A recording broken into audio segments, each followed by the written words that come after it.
Not for old people, y'all. But today we are. This ought to be interesting. This ought to be fucking interesting. Kamala might run again. Can y'all believe that shit? At least that's what I've heard. I don't know, but this is what I've heard. And apparently, she did an interview with this dude. And yeah, we're gonna. Oh, jeez, we're gonna find out. Then they didn't. Yeah, yeah, yeah. Fucking way, dude. Yeah, she says she might run again, man. At least that's what I've heard. That's what I'm fix. That's what we're fixing to find out here. But holy shit! If she runs again, oh my gosh, I don't think she'd win, man. I don't think she'd fucking win. No way. I don't know. Let's see how this. Let's see how this interview goes because this has got to be bonkers, dude. This is fucking crazy. Like on the day of my debate with Trump, the stakes were so high, and the president calls, and he said to me, it just was so unnecessary. And you took something from that. That his motivation was all about himself. Do you think he wanted you to win the election? Madame Vice. Oh boy. Oh boy. Oh, this is gonna be great. This is gonna be good. Something tells me, that, and I'm just guessing here. I haven't watched this yet, but something is telling me that she's gonna run and she's gonna try to distance herself from Biden, and she's gonna try to say that she didn't have nothing to do with Biden, and but she was his vice president, yo. Like, come on. As long as she thought that Biden was gonna win and she was gonna be able to stick in there, she was sticking in there. But now that he's lost or he lost and she lost, yeah, I don't know, man. There ain't no loyalty on that side. That's for damn sure. There's nothing you said I couldn't ask you. Because I have a lot to say. And so, Fuck. Hey, Okay, so do you wish you hey, had yo, Trump. Why all of a sudden are these Democrats all of a sudden they want to cuss all of a sudden? Hey, Trump made that shit popular, yo. He's the one that come out and was saying fuck this and talking like everyday people. Now all of a sudden these all these Democrats politicians want to start saying fuck it and whatever, that's crazy. ran? no, but I do regret that we did not have more time. And then the debate that came before with Biden and Trump, it was a car crash. I mean, this was clearly an individual that was very much struggling. He didn't want that debate. I could tell something was a little off. How'd you know? Well, I could start with this. And what about Like- not going on Joe Rogan's Like she didn't fucking know something was already off, y'all. Anybody with a brain that watched Biden knew something was fucking off. show? I definitely regret that we didn't do it. But there was a lot of games being played. And then on that night when the election hasn't gone your way, what would I have seen if I was a fly on the wall in the room? I was in a state of shock. Like, I haven't felt anything similar to the emotion I felt that day, other than the grief I felt when my mother died. And I knew what was going to happen to the country. So I had a hard time reconciling that we can't still do something about it, because I grew up in Oh no, you know what it is? You just can't believe that 80 million, however much Trump won by, that they didn't vote for her. You think her ego was crushed the last time? Her ego is gonna be really crushed when she loses again, yo. There's no way she's gonna win, man. Even the women didn't vote for her. an environment where everyone was fighting for justice and for equality. So I do think about how different it could have been, but sometimes the fight takes a while. Does that mean that you're going to run again? Oh no. No, don't do it.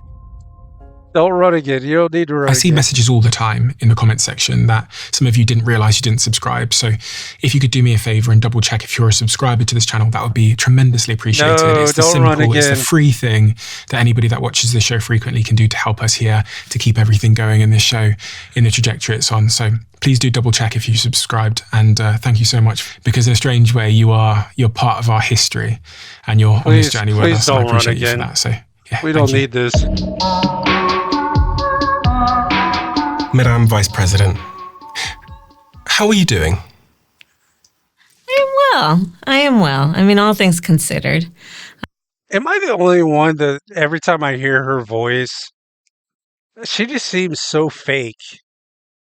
Like, am I the only one that gets that vibe? Like, she just puts on like this fake persona in public, and it seems very forced. It don't come naturally to her. I am well. My family is good health, so I start there. But otherwise, it's a troubling time. What are the full It's a troubling range time. of emotions? When you said all things considered, makes it troubling? what's the full picture there? Everything from grateful and feeling very blessed to extremely troubled, disappointed, concerned of the state of our country and by extension the world. Like a lot of people who are The only thing she's concerned about is that Trump is figuring out, or they're going through all them files and they're finding out what Obama did, what James Comey did, what James Clapper did. James Comey they know exactly what they were doing. All that shit's coming out. Here's the problem, though. They don't even know if they can prosecute them because the statute of limitations have ran over. I think it's like 5 years. So yeah, we're finding all this shit out now, but are they even going to be able to do anything? I don't think they will. watching the news and reading the news. There's a state of anxiety. What will happen next? I often have found myself saying to people, it may get worse before it gets better. And so the knowledge of that, perhaps the anticipation of that, I think keeps me and many others on edge. Do you believe that? Do you believe it could get worse before it gets better? I think it's very possible. Every day, I because actually during the book tour, I've said it to Well, audiences. it could get worse and better with anybody in office, you know? Like shit, it was bad when Biden was in there. I wouldn't say it's the best right now with Trump in there, but I would rather have Trump in there than her. That's for damn sure. I wonder who's going to run since Trump can't run anymore after this. I wonder if it's going to be. Here's my guess, okay? I think it's going to be either JD Vance or it's going to be Ron DeSantis. I think it's going to be one of those two. And here's a question I have. It just tells you how stupid I am. Can Trump run as vice president after he's been president? Because you know it would really be funny and it would probably piss a lot of people off. Is after his term, they just flip flop. JD Vance runs for president and Trump runs as his vice president. Man, you want to talk about some people would be pissed. And in one city, and then the next day something happens. There's a lot that's very unpredictable about this administration, although there is almost all of it that I did predict. No, I know you only Okay. had 100. And now she's a prediction. She's got them tarot cards. She predicted all this, y'all. She predicted it all. 107 days to potentially intervene in the course of history. But when you see these things playing out that you're referring to, that incite those feelings you have of frustration, a little bit of anxiety, etc., do you feel a sense of like responsibility in a weird way? Because there was a percentage chance of sort of intervening in these things. This is a complex question to ask, but it's... I do think about how different it could have been. Mm-hmm. I do think about it in the context of the number of people who are being impacted in such a horrible way. I think of it in terms of the number of people who are existing and living in utter fear right now. Afraid of being... Yeah, okay. Yeah, I'm scared. Are y'all scared? Are y'all what are we scared of? What, that the world's shit and it's been shit for quite some time? It's always been that way. Come on. What are we scared of? attacked, are afraid of being targeted with hate, not, much less misinformation. I do, and I know that the race that I ran for president of the United States, the outcome of that election is what has happened, and it would have been different. Yeah, okay. Whatever. Yeah, it would have been different. It probably would have been worse than what it is now.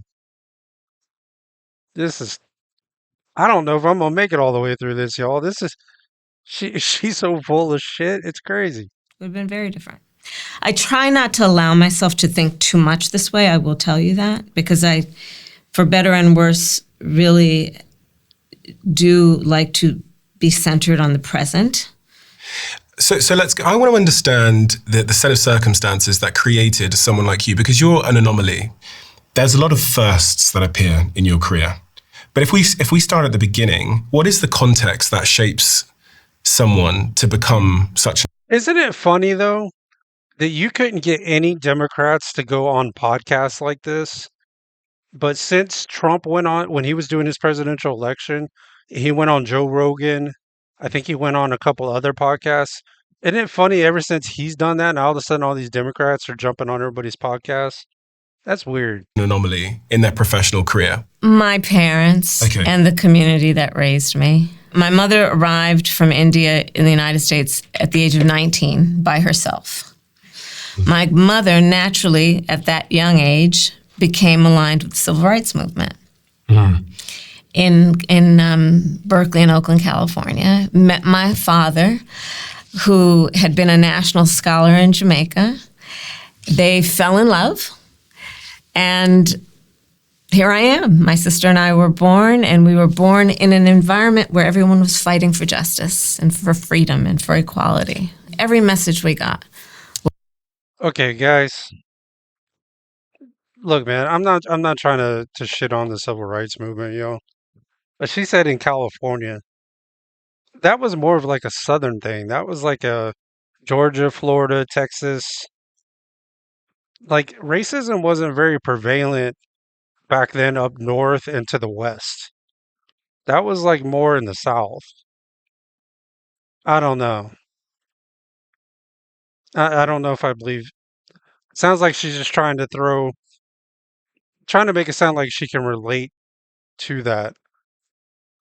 And by the way, she looks like she's too young. I don't know.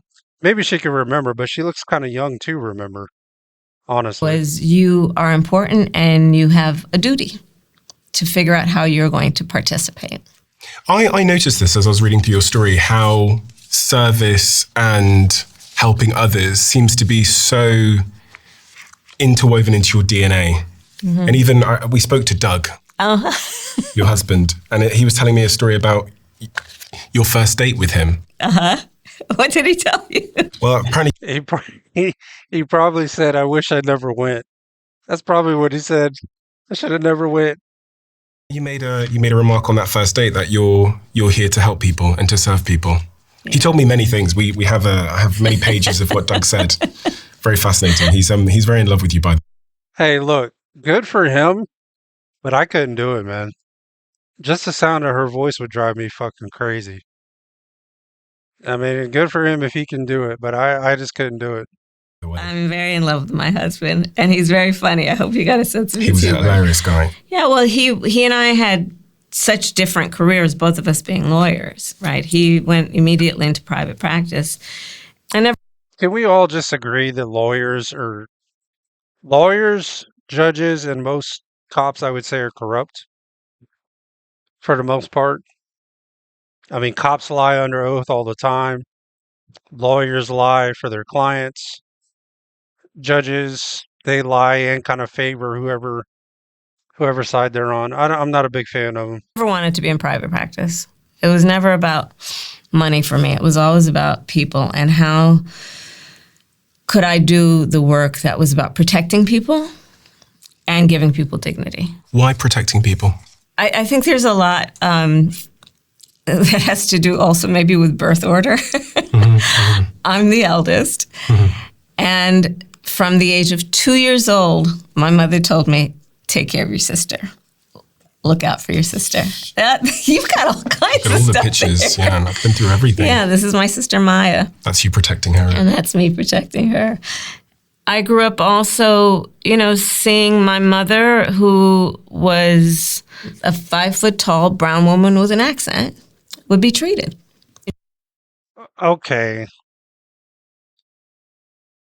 Why are we conflating brown with black? Like, why are we mixing those two together?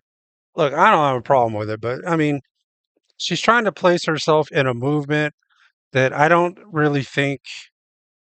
Look, I could be wrong, man. I didn't live her life. I get it. But it seems like she's trying to place herself into that movement when I don't think it affected them too much, if that makes any sense. I don't know. Let's keep hearing. So far, I don't know. I'm 50-50 at the moment. She taught me this, my extended family taught me, but then I also witnessed the importance of making sure that all people, that their dignity is respected and protected. And because I have lived a life to see where that doesn't always happen. So you decide to focus on law in public practice. You have a phenomenal career from that point onwards. It's really remarkable what you're able to accomplish. And this is, I guess, where a lot of the firsts come in, because from the age of 24 to 51, you rise from Deputy District Attorney to California's Attorney General, becoming the first woman and first Black person to hold both roles. And you led major... I don't get it, yo. Like, they say she's Black, but she don't look Black to me. I mean, she's mixed. I'd say she's mixed, but I, I don't know. I wouldn't say Black. I don't know. Maybe I'm fucking colorblind. I don't know. reforms in that time, including securing $25 billion in homeowner relief after the 2008 crisis, launching the Back on Track LA rehabilitation program, and making California the first state to mandate body cameras for justice agents, and much more. An incredible career up until that point. That could have been it. You could have bowed out at that point and celebrated but a there's wonderful... so much more to be done. There's so much more to be done.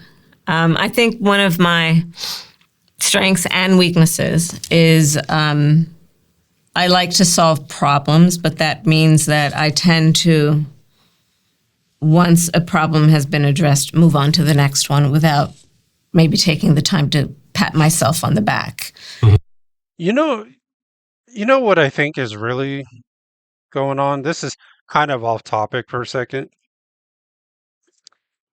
Look, I'm all for a female president, okay? We'll probably have one at some point. But the reason I think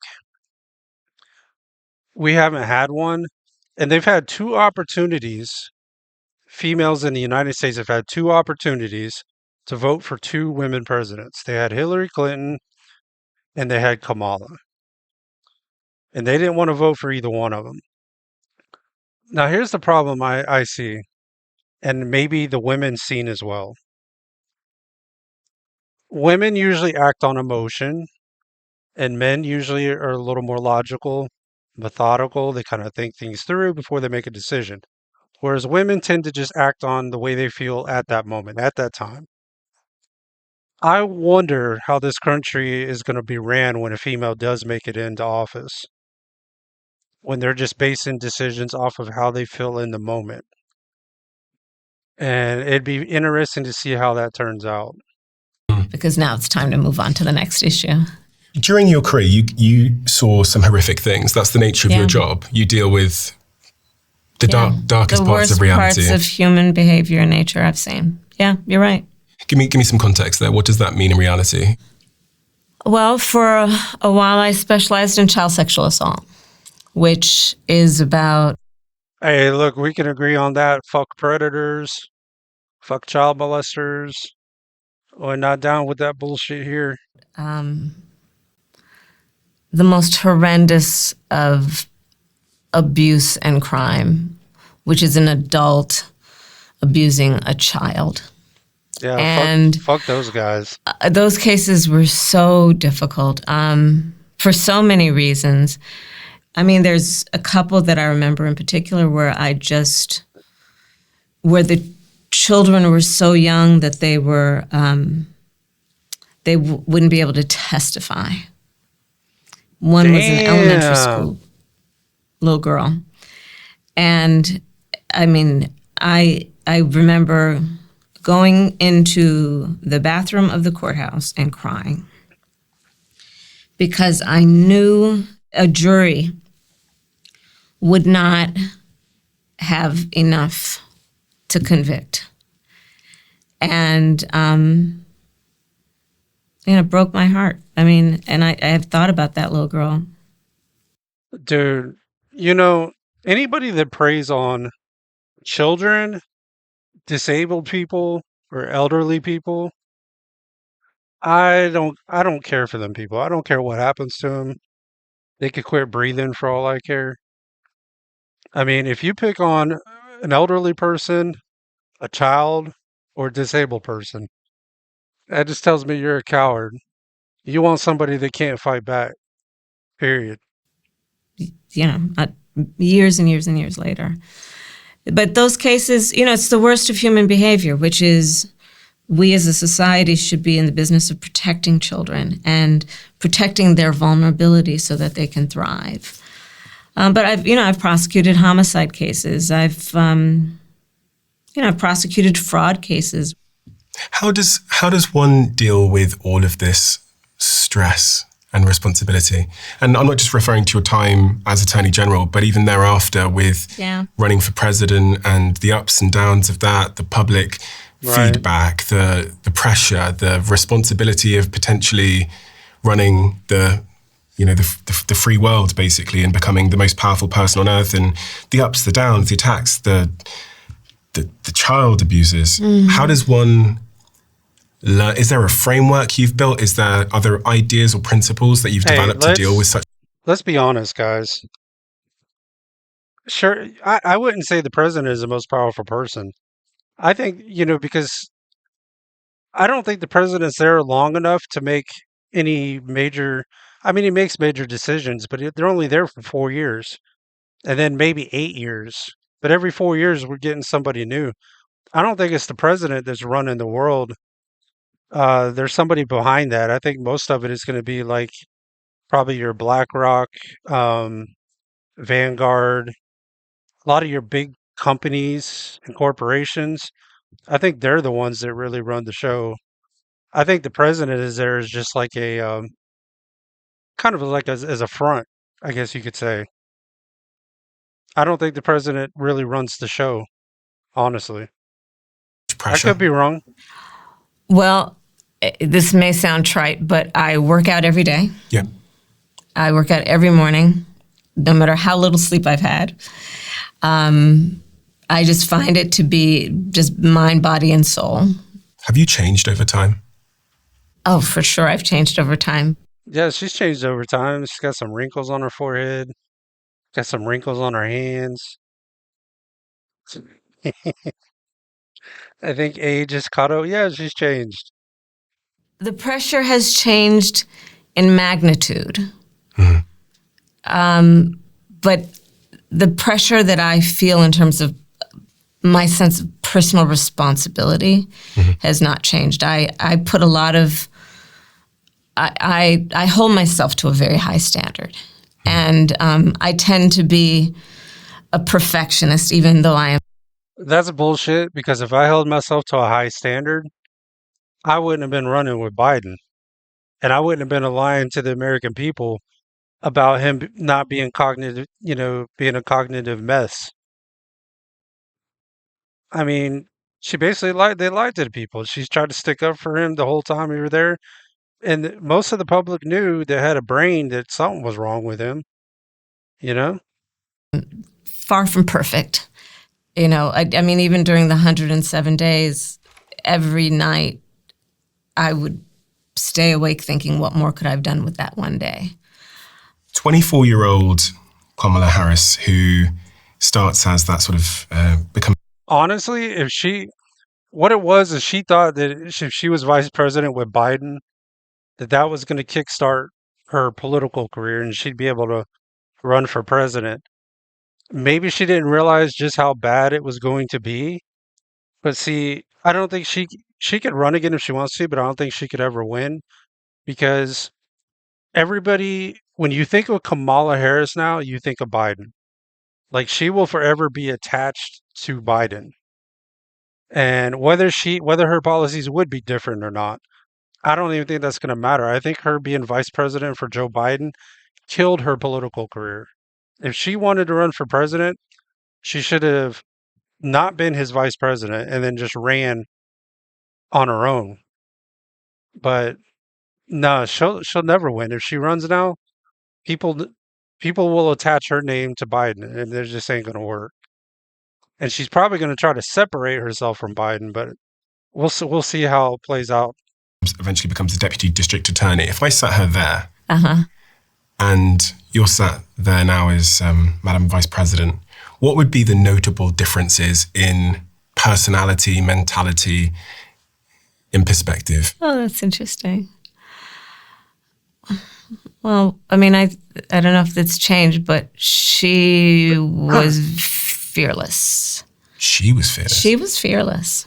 She didn't hear no, it can't be done. What the late 1980s, after attaining a BA in political science and economics, Harris went on to study law. Oh my gosh. She looks exactly how I would imagine. Ca- are you sure she's not a closet dyke? She's got the short haircut. Oh boy. Dang, man. Hey, 1980. She was doing LGBTQ before LGBTQ was popular, yo.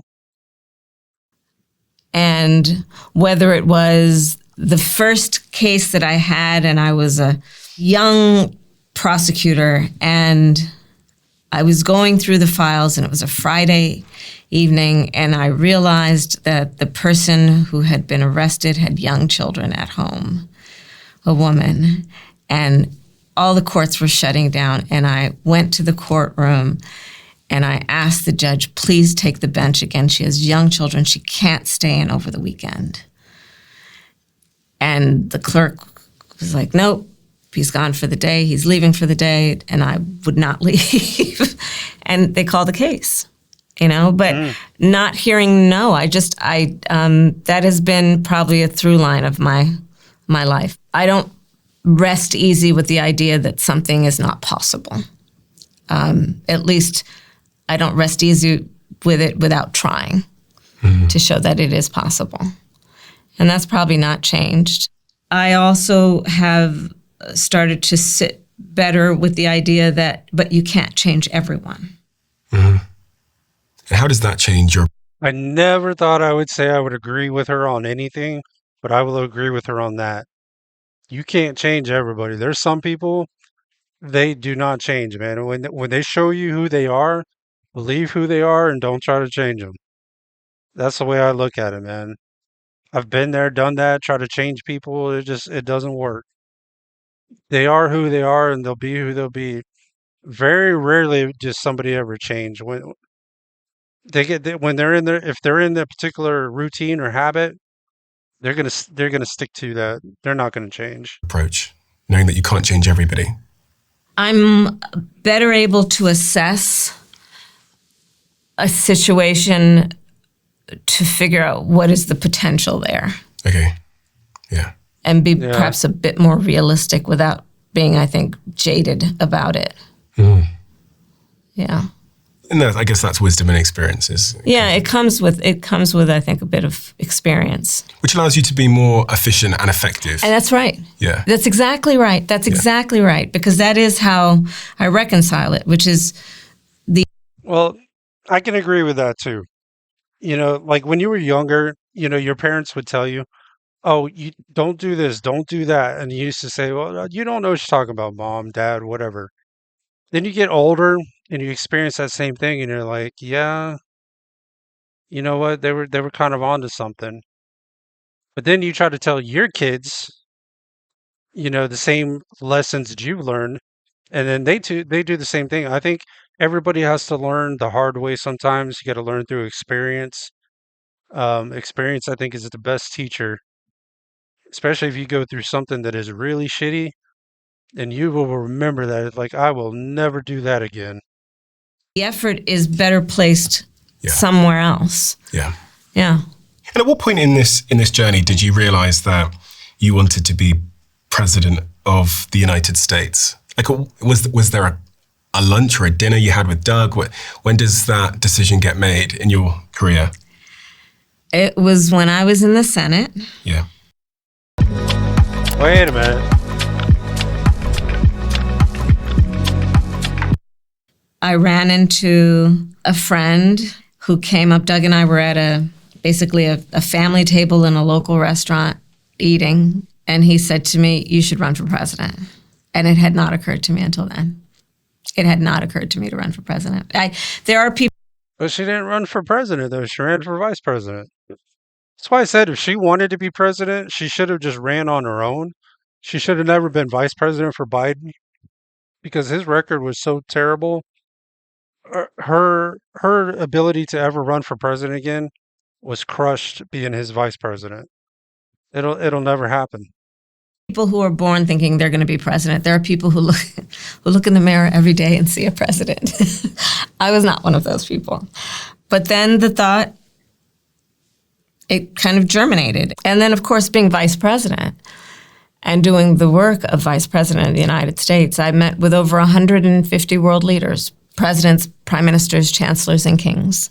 I've negotiated very important deals and issues on behalf of the American people. I've spent countless. Okay, no. She wasn't going around the world making deals for the American people. She's going around making deals for her and Biden and whoever else was in the inner circle.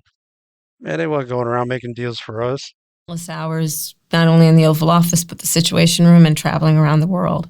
And so in those 107 days, I was fully aware of not only the importance of the job, but fully aware that I had the experience and knowledge to be able to do it effectively. I mean, this is one of the things. I was actually just talking to a friend of mine downstairs, Lucy Mangini, who sat out there, and we were talking about this idea of like, does imposter syndrome ever leave you? And imposter syndrome is a bit of a loaded term, but you kind of assume that people in higher places than you are have some like genetic or mental or some gift. They have all the answers, but the higher you climb, with your own continued naivety, you start to suspect that no one really is genetically gifted or like has some superpower that you don't have. Right. And I'm wondering if you've experienced that in your career, where the higher you've climbed, you've realized that actually everybody up here is like, I'm like that, like, or I'm at least on their level. Have you had that experience in your career? Yes, I have. But I've also had the imposter syndrome experience, and that was when I was first elected DA. And I challenged then the incumbent. I started out at 6 points in the polls, which is 6 out of 100. People recently asked me, about polls? Well, if I listened to polls, I would have never run for my first office, and therefore we wouldn't be having this interview probably. And I won, and it was not expected that I would, at least when I jumped in the race. And there I was sitting in the office, and I thought, oh my God, I'm now the. Why does she look like her eyes are so wide? She looks like she's scared. Like I'm scared to take a picture. Elected DA of a major city in the United States. In hindsight, we call it imposter syndrome. To your point, maybe it is a very loaded term, because I think there's nothing wrong with having, and I think that there's a lot that is good with having a certain level of humility. And in particular, when the people have vested you with great power, right? To understand it's not about you, right? I think that is part and parcel of what when we call imposter syndrome, or who has it. I think often it is because they understand how serious the job is on behalf of others. Yeah. And really, though? Really? Because if her and Biden's record had anything to say, I don't think they were doing shit on behalf of others. I think it was quite the opposite. I applaud a bit of humility, honest humility, not feigned humility. Yeah. Right? Because there are plenty of people that are, self-deprecating for the sake of the shtick of it all. Yeah. But yes, to your point, Does it ever the higher you go. And another reason why I would never vote for her is because she was a lawyer. And like I said, lawyers lie all the time. Lawyers lie all the time for their clients. If they're defending a guy that they know damn well killed somebody, and then they're up there trying to just make this case, and you're going to try to get this guy off, knowing that he killed somebody. I mean, they're all liars, man. Lawyers are liars. It does. It does, because the more you're exposed to being, the more you're in the rooms with the people who otherwise feel untouchable, the more you understand that they are not untouchable. Yeah. It's a polite way of putting it. The more you understand everyone's got a little dust on them. Yeah. And they're not everyone's shiny. But it's liberating to know that that's the case, because we all put this ceiling above us, Yeah. and we think, no, that's my level, and everyone above that has some gift that I will never be able to attain. So I won't even strive to break that ceiling, because I don't deserve to be up there. But and also don't discount the signals that many people are sent that you don't belong there. Yeah. Yeah. And I especially when I'm mentoring people, will often say to them, don't ever limit yourself based on other people's limited ability to see who you are. Mm-hmm.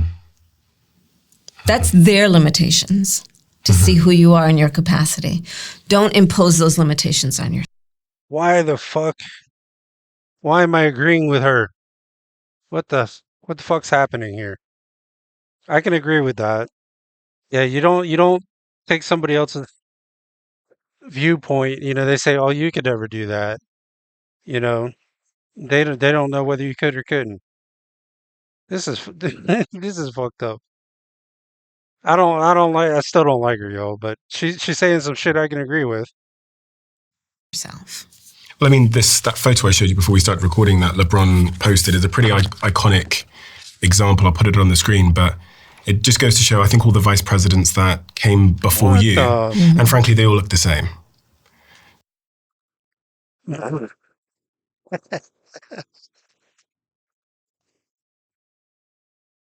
Oh, come on, man.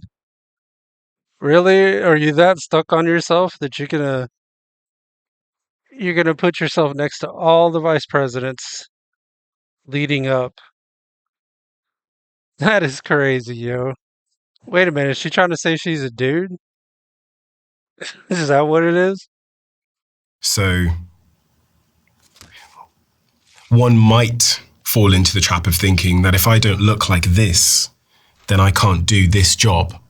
That's what I think the human mind logically might arrive at that conclusion. It looks for pattern recognition. It might think, if I'm not one of these here, one of these men here with this suit on and this kind of hair and this age, then that's not a position I can thrive in. I'll see you and add one. Okay. And everyone else thinks that this is the image of who can do the job. Yeah. So the added challenge is not only the limitations one puts on themselves, but the limitations one might be met with around other people's perceptions about who can do what. And have you had that through your career? Yes. Is there any particular examples that always sit at the front of your mind where you really, really felt that the room you were in, people were discounting you purely based on appearance or gender or race or anything like that? I mean, there are times in my career when I walked in the room and someone said, something along, if they didn't know me. Man, that shit still exists, Like, I get that racism isn't as big as it used to be, but that shit still exists, yo. There is black people that walk into a room full of white people, and there's some of them that are just saying some shit to their friend next to them. I mean, I've walked in some rooms that were full of black people, and they're like, "What is this?" They didn't even have to say anything, man. Just the way they looked at me when I walked in, they were like, "What is this white motherfucker doing here?" You know? So that shit still exists, like on a lower level now. Like, it's not quite as public as it used to be. I don't think you could ever fully get rid of it. Like, I'm not really down with that bullshit. I get along with everybody. I don't care what color you are, but that shit still exists, and it probably always will be. Just like there's always been wars, man. The Chinese fighting with the Russians fighting with whoever. We're fighting with Afghanis. That shit's always gonna exist. Mm-hmm. if they didn't know what they were walking into. They were waiting for my boss. And how did you deal with that? How did you stop that suppressing you? Because it's very easy to feel that and go, and to shrink. You may often be the only one who walks into a boardroom, a courtroom, a meeting room, who looks like yourself or has had your life experiences. But when you walk in that room, chin up, shoulders back, knowing there are so many people who are not in that room, who are so proud of you walking in that room and expect that you will use the voice that you carry. And there are tools that one has to employ when you otherwise are aware that you might be presenting the unfamiliar. But what I also would caution is don't walk in that room with the assumption that your value will not be recognized, right? And so again, this gets back to my point about we all have to moderate limitations are we putting on ourselves with what limitations are being sent our way. And when you say tools? Well, just like that. Don't when you walk into that room, see all the people. I think sometimes of Mrs. Frances Wilson, who was my first grade teacher who attended my law school graduation. I think of my mother who would say to me, Kamala, don't you ever let anyone tell you. Oh no. Is this what she's going to look like when she gets older? Oh no. I'm not shitting on her mom, but come on, man. Oh boy. We're looking at the future Kamala, y'all. Who you are, you tell them who you are, right? And you think of these people when you walk into these important rooms to remind you. It's a tool I have used over a period of time, and it has served me well. Yes, there's Mrs. Wilson. That's at my law school graduation, and that's my mother. That's exactly right. How about that? Yeah. Where'd you get all these pictures? Well, stalking, Yeah, that's Mrs. Wilson. And so why is thinking of Mrs. Wilson helping you when you walk into those rooms? Because there is, I think, a key to success that each of us who has achieved success probably shares, which is there has been someone at least, and it could be a parent, it could be a teacher, it could be a neighbor, it could be a pastor, someone who convinced you were special. You may not have been particularly special, but they... Okay, maybe for her, but I didn't have nobody telling me I was special. Ain't nobody telling me I was special. Shit, I've had to be my own cheerleader my whole life, man. What's talking about? I never had that. told you were and you believed them. I know that's true for me. I may not have been particularly special, but I had a few people who told me I Oh, she's special. She's special, all right. She's like short bus special. was, and I believed them. Mm-hmm. But with that came, therefore, don't do this thing because you shouldn't be doing that thing, but go in that room.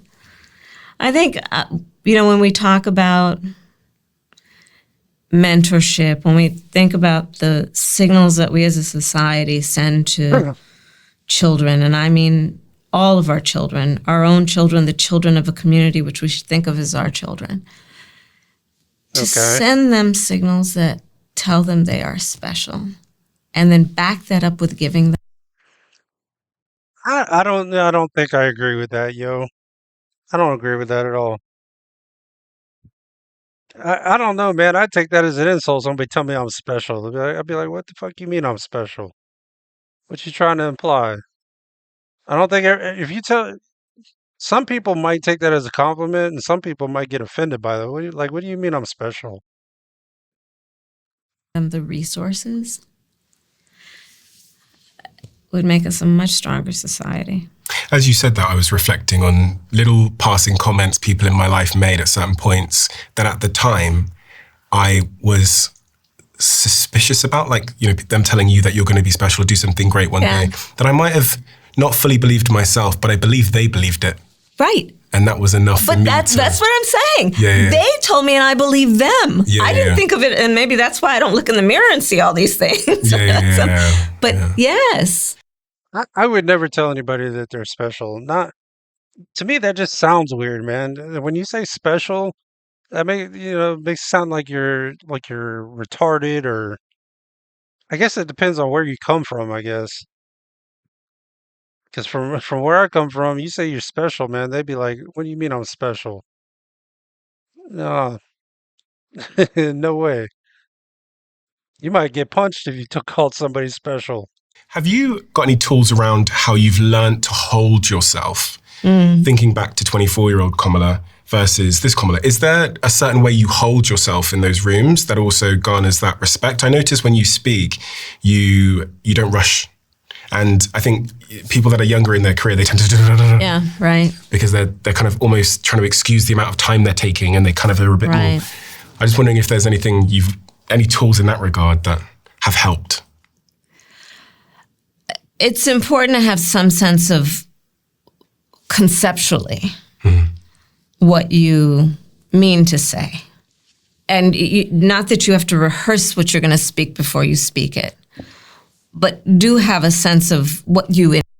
Man, her and Biden were rehearsing any speeches that they had.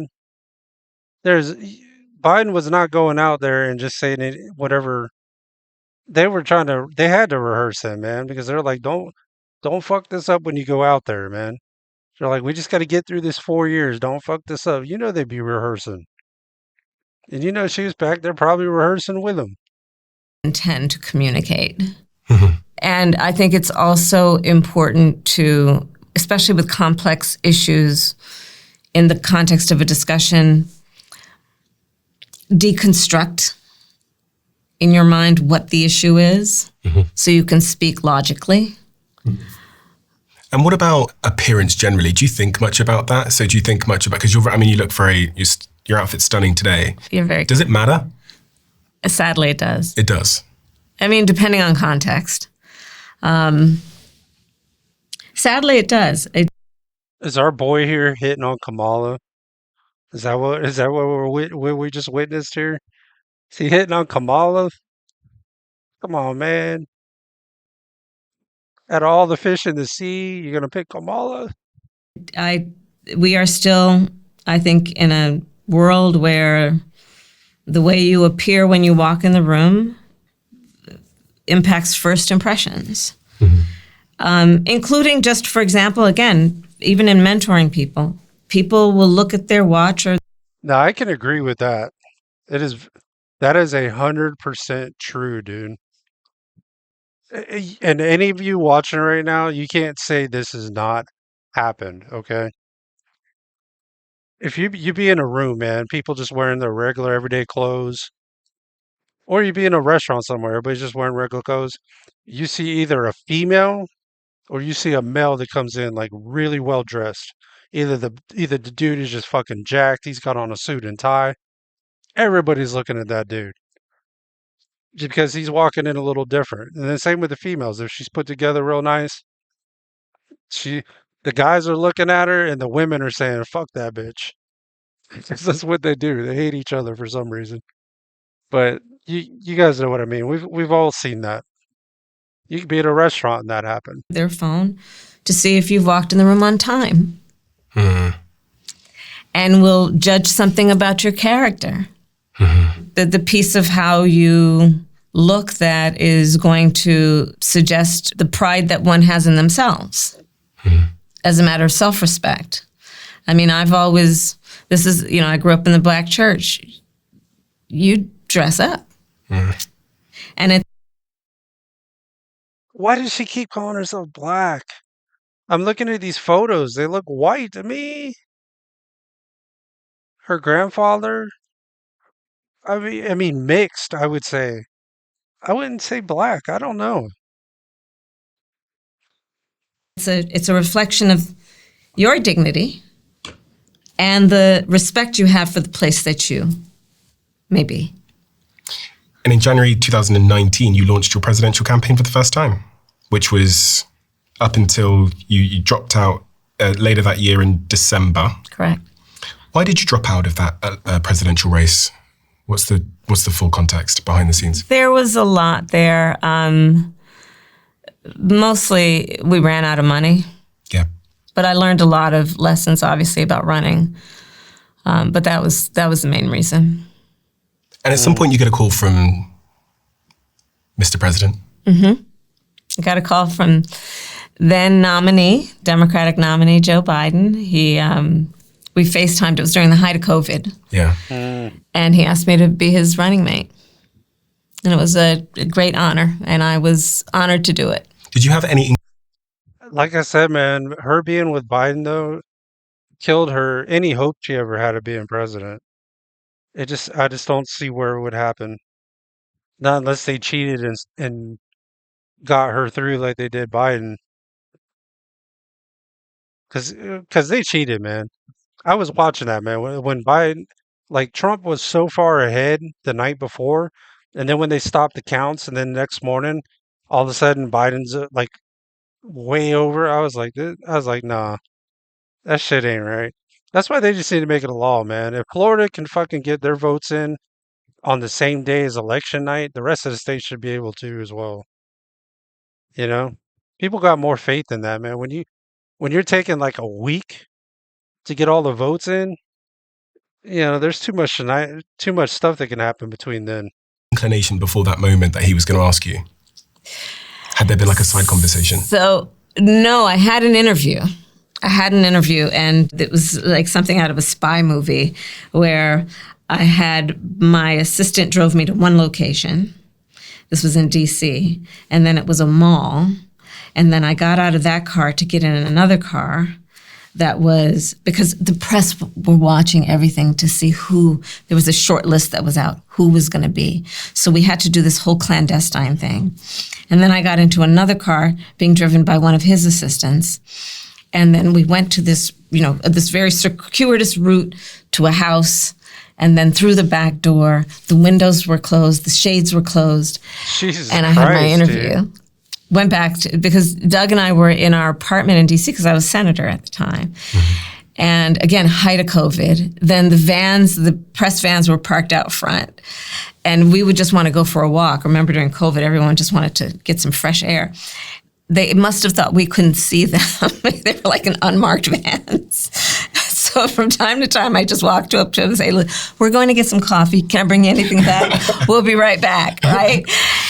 The day I actually got the call from Joe Biden asking me to run with him was the same day earlier where one of my girlfriends has a house in Virginia and it was the end of summer and she had all these beautiful end of summer tomatoes. I like to cook. She brought me this big box of tomatoes and I was going to make a bunch of marinara and freeze it. Then I get the call from him. I said yes, of course.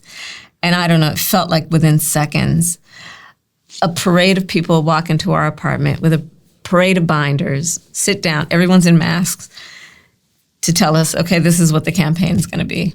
And because I hate to waste food, every one of them walked out with me handing them tomatoes as they left.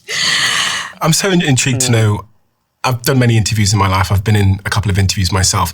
How does someone get interviewed to be the vice president? Like, what are the questions one is asked? Well, first off, you have to be corrupt. Secondly, you have to be willing to lie. Let's see. That's pretty much it, ain't it? That's all the qualifications you need. Having been in the position of both being the interviewer and the interviewee, it really, as much as anything, comes down to chemistry. Oh, okay. Because by the time that interview is happening, it's usually narrowed down to about 3 people. So all the vetting has been done. I mean, the vetting, I had such a truncated experience when I was running for president of just a couple of weeks, but I think Joe Biden took like 9 weeks to make a decision. And so there's vetting. When I was being vetted for vice president, I had a 9-hour interview with a lawyer going through everything. God damn, dude, that's bullshit. I'd be like, fuck it. I'd be like 2 hours in. I'd be like, forget it. I don't want to be vice president. Nah, no way. My taxes, my professional record, everything that was, everything. I mean, talk about a colonoscopy. Yeah, God. It was just virtually, that's kind of what it was. And so when all of that has been done and it's kind of green light through that, then it's about sitting down and just deciding, because it is going to be a partnership, right? And it has to be. It has to be where you feel that you can trust someone. You Okay, so where was the vetting for Biden then? Like, where was the vetting for him with the money him and his son were fucking stealing? Where the hell was the vetting with that? You know, his son with the laptop, getting 50 million, and getting in that job where he's getting like 50 grand a week or something over there in oil, and his son didn't know nothing about oil. Where was the vetting with that? could work with them. You're doing it for the same reasons. Was it what you thought it was going to be? Being vice president? Yeah. I didn't know exactly what it would be because there's nothing that can compare to it. I mean, I was the 49th vice president of the United States. There have only been 48 before me, right? Mm-hmm. And I don't think anything can truly prepare you for what it is, because it is a very unique position where you are, again, you are number 2 in command. Mm-hmm. So the seriousness of the responsibility is that. I give all credit to now the late President Jimmy Carter, who decided when he was president, having come off of Kennedy and Nixon and everything, he decided that the vice president should be given greater responsibilities than had been the case, because God forbid something happens to the president, there should be a smooth succession. And so Walter Mondale was his vice president and was the first to have an office in the West Wing. Mm-hmm. The responsibilities were, again, to meet with world leaders. The responsibilities were to travel the country on behalf of our administration and our policies. It's an incredible responsibility. And yeah, but why was she having to do all the traveling? Like, Biden wasn't going anywhere. He should have been talking to leaders and stuff. He wasn't talking to nobody. I mean, he wasn't talking to nobody at all. He was sitting in the White House doing nothing, really. He wasn't even giving no conferences. And what little speeches he did give, they were rehearsed. And half the time, he couldn't even get them out. Meeting with the variety of people who, for the most part, just want us to achieve good things. When I was reading your book, 107 Days, one of the really surprising things was, but also makes sense when I understand. Oh boy, she wrote a book, y'all. We need to go buy the book. Got to read the book. No, I wouldn't buy it and read it. Fuck that. But that makes sense why she's on here now. Okay, she's trying to promote her book. I'd be interested to see what she's got to say about Biden. I guarantee you she's gonna try to distance herself. If she's planning on running again, she's gonna be trying to distance herself from him, because she knows that her name is attached to him right now pretty badly. And human nature was that you talk about how some of the president's staff were basically suppressing you a little bit, suppressing your accomplishments because you're a threat to them. Mm-hmm. And I think you were told pretty early on, or you'd heard pretty early on from a chief of staff that. Oh, she claims that they were suppressing her accomplishments, which really isn't saying a whole lot, because with the state that Biden was in, anybody could have made him look bad, The vice president is kind of seen as a threat to the president. So the lore has it that the outgoing chief of staff to the president will tell the incoming chief of staff to the incoming president, regardless of political party. Rule number 1, watch the vice president. Lore has it that that's the case. And then I had, of course, run against Joe Biden. I was very and acutely aware that I would have to over and over again prove my loyalty, that it wouldn't be assumed. You say in the book, the president's staff was adding fuel to negative narratives that sprung up about me. Yeah. The president's inner circle seemed fine with it. Indeed, it seemed as if they decided I should be knocked down a little bit more. Yeah. I was shocked when I read that. But it's See, I told you. She's going to try to distance herself, make it look like she was playing like the victim, kind of. Like they were trying to knock me down because they didn't want me to look better than Biden when he was in office. See, I told you. I knew she'd do something like that. same time, understood it Mm-hmm. because it's human nature, but also shocked because one wouldn't expect It was, that. and it was counterproductive. It was absolutely counterproductive. Was there a particular moment where you realized that this was happening for the first time? To be candid with you, I had a sense of it for quite some time, but it was after the election that I really started to hear the stories about it. I mean, I had a sense of it. It was clear to me in terms of just the challenges with getting them to uplift, getting them to defend, especially when there were inaccurate, unfair attacks. And then I started to hear more stories after. And what you mean by that is when there were unfair media attacks on you that could quite easily have been Debunked. rebutted or debunked. Yes. There was no desire to debunk them. The staff and the resources under the president as compared to the vice president are enormous. Mm-hmm. And to the extent that the vice president is being attacked, resources were available but not used to defend the vice president in the way that they could have, that would have inured to the benefit of everyone involved. Because that's what I think. There's an argument. Really? So now she's going to. Is she like in a nice way blaming Biden for her loss? I mean, in a way, I can't really say it would be Biden's fault. She was his vice president. I mean, his record's going to follow with her, whether she was on board with it or not.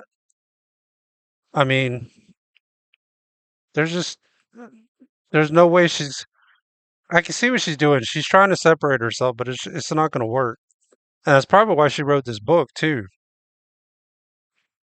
Trying to tell the whole world I didn't have nothing to do with it. To say it was in their interests, because if you and Joe Biden are strong, you're more like Joe Biden's more likely to then win the next election. Exactly. That's my point. We rose and fell together. Yeah. And did Joe Biden know that was happening? I don't know if he did. No, he didn't know what was happening. He didn't even know where the hell he was at.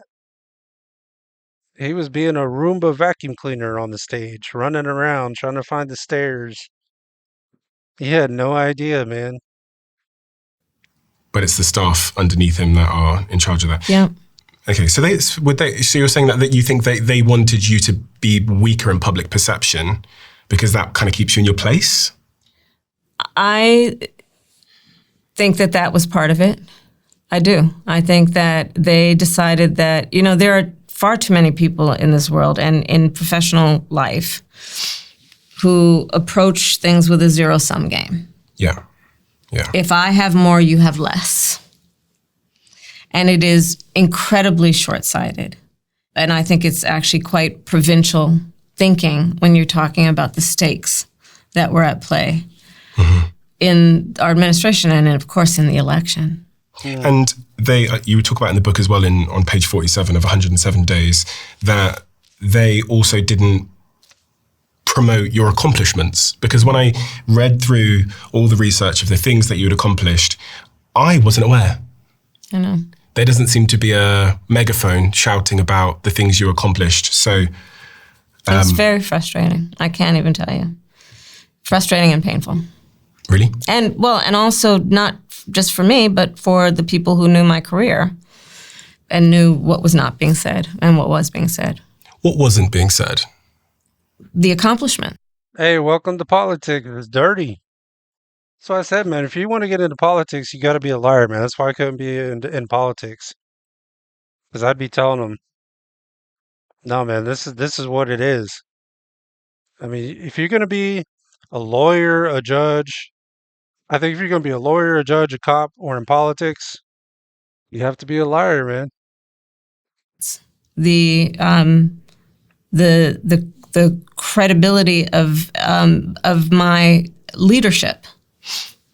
They thought that, and you say this on page 51, if you were shining, then Joe Biden was dimmed. So it was very much in their interests to make sure you were dimmed.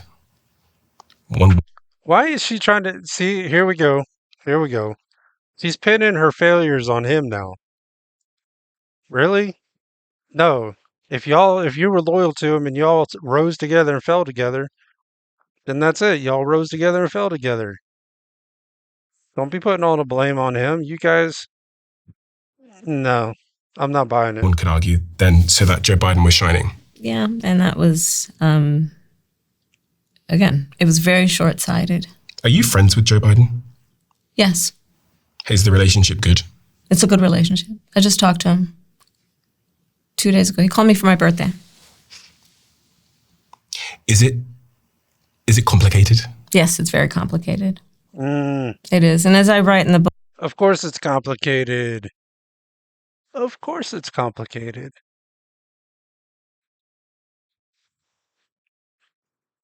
Probably because yeah, she ran with him as vice president, but it's probably complicated because she knows that I don't know, maybe she's getting money from him, I don't know. But she knows that she can't completely throw him away because she probably still needs him in some capacity to be able to run for president if that's what she's planning to do. So that's probably why she can't get rid of him completely because she might need him and who he knows and their money to be able to run. Wouldn't that be fucking wild?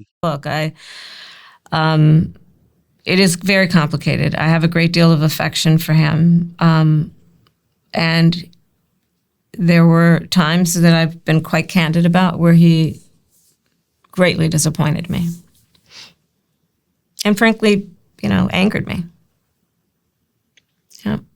Oh, she started to throw him under the bus, y'all. They don't sound like a friend to me. Oh, Can you give me context on that, where he disappointed and angered you?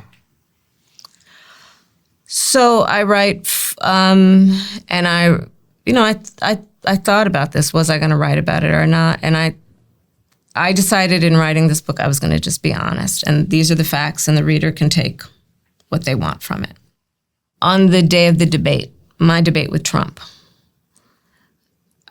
and so going into a presidential debate is an incredibly intense and intensive project, including what has historically happened that we even call debate camp.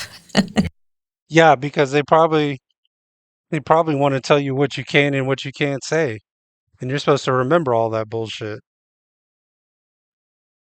And Trump, he'd just go out there and say whatever the hell. Whereas before, they usually go back there and coach them, probably like, here's what you can say. If they ask this, you tell them this. Yeah. Can you imagine? And it's no camp at all. It's going into where you basically are sequestered for a period of time immediately before the debate. Where did you get all of these? This is Philippe, who played Donald Trump. In your debate camp? In my debate camp. And he never broke character, ever. So this is a fake Trump that was brought in? This is the fake Trump. He would do the makeup, the orange makeup, the long red tie. He was just awful. That's just fucking crazy, yo. See, they shouldn't even rehearse this bullshit. Like, why rehearse it? What's the point in rehearsing it?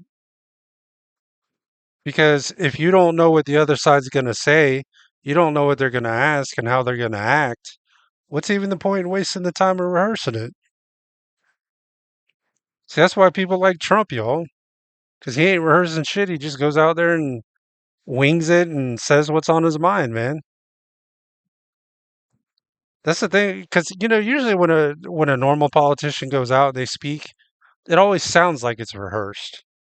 It never sounds like it's actually the person speaking in their own words, like somebody told them what to say.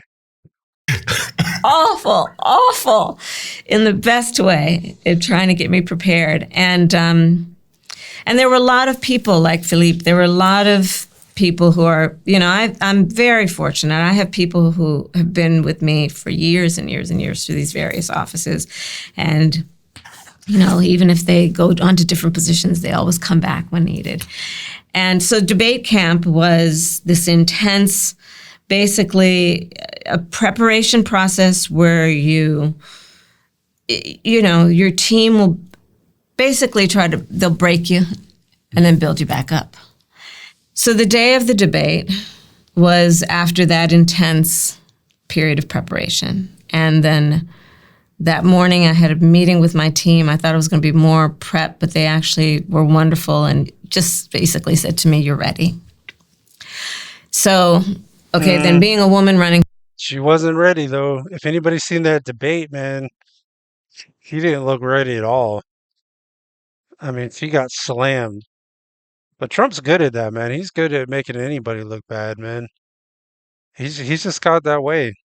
I think it's just from being a ruthless businessman, having to make deals and shit. I mean, he's got that way. For president, and many women in various high-level positions get their hair and makeup done. Back to your point about presentation. And it can take hours. Hair and makeup got done. I'm in the hotel room with Doug, with my husband. And the president calls. And I was told that he wanted to call me so that I'd be ready. And I was so sure it was to buck me up and go get him. And he did say that for the first beat. And then he went on to talk about a group of people in Pennsylvania who were saying bad things about me because they heard I was saying bad things about him. And when I hung up the phone, it was unbelievable. And I was angry and deeply disappointed. It was so unnecessary. There are only two people in the world other than me that has debated this guy, Hillary Clinton and him. And you know what it's like. It's going into a debate with the stakes being that high, and Trump hadn't agreed to another debate. The stakes were so high. So that's an example of what I mean. You took something from. But what made her think that Biden wasn't going to turn his back on her? I mean, look at all the shit he was doing with his son, getting him that job, the oil job that he wasn't even qualified for, all that shady shit. Man, there ain't no loyalty in politics. Are you kidding me? That. You took an underlying message about one's intentions from that, because I would. If someone called me in the lead up to debate prep and said something like that to me, I would assume that they don't want the best for me. My takeaway is his motivation was all about himself. That's what I would assume from that. Yeah. I would assume that. Yeah, right. Obviously, right. Yeah. It wasn't about my performance at the debate. Do you think he wanted you to win? Because he probably still wanted to run. Even though, I don't think he made the decision to drop out.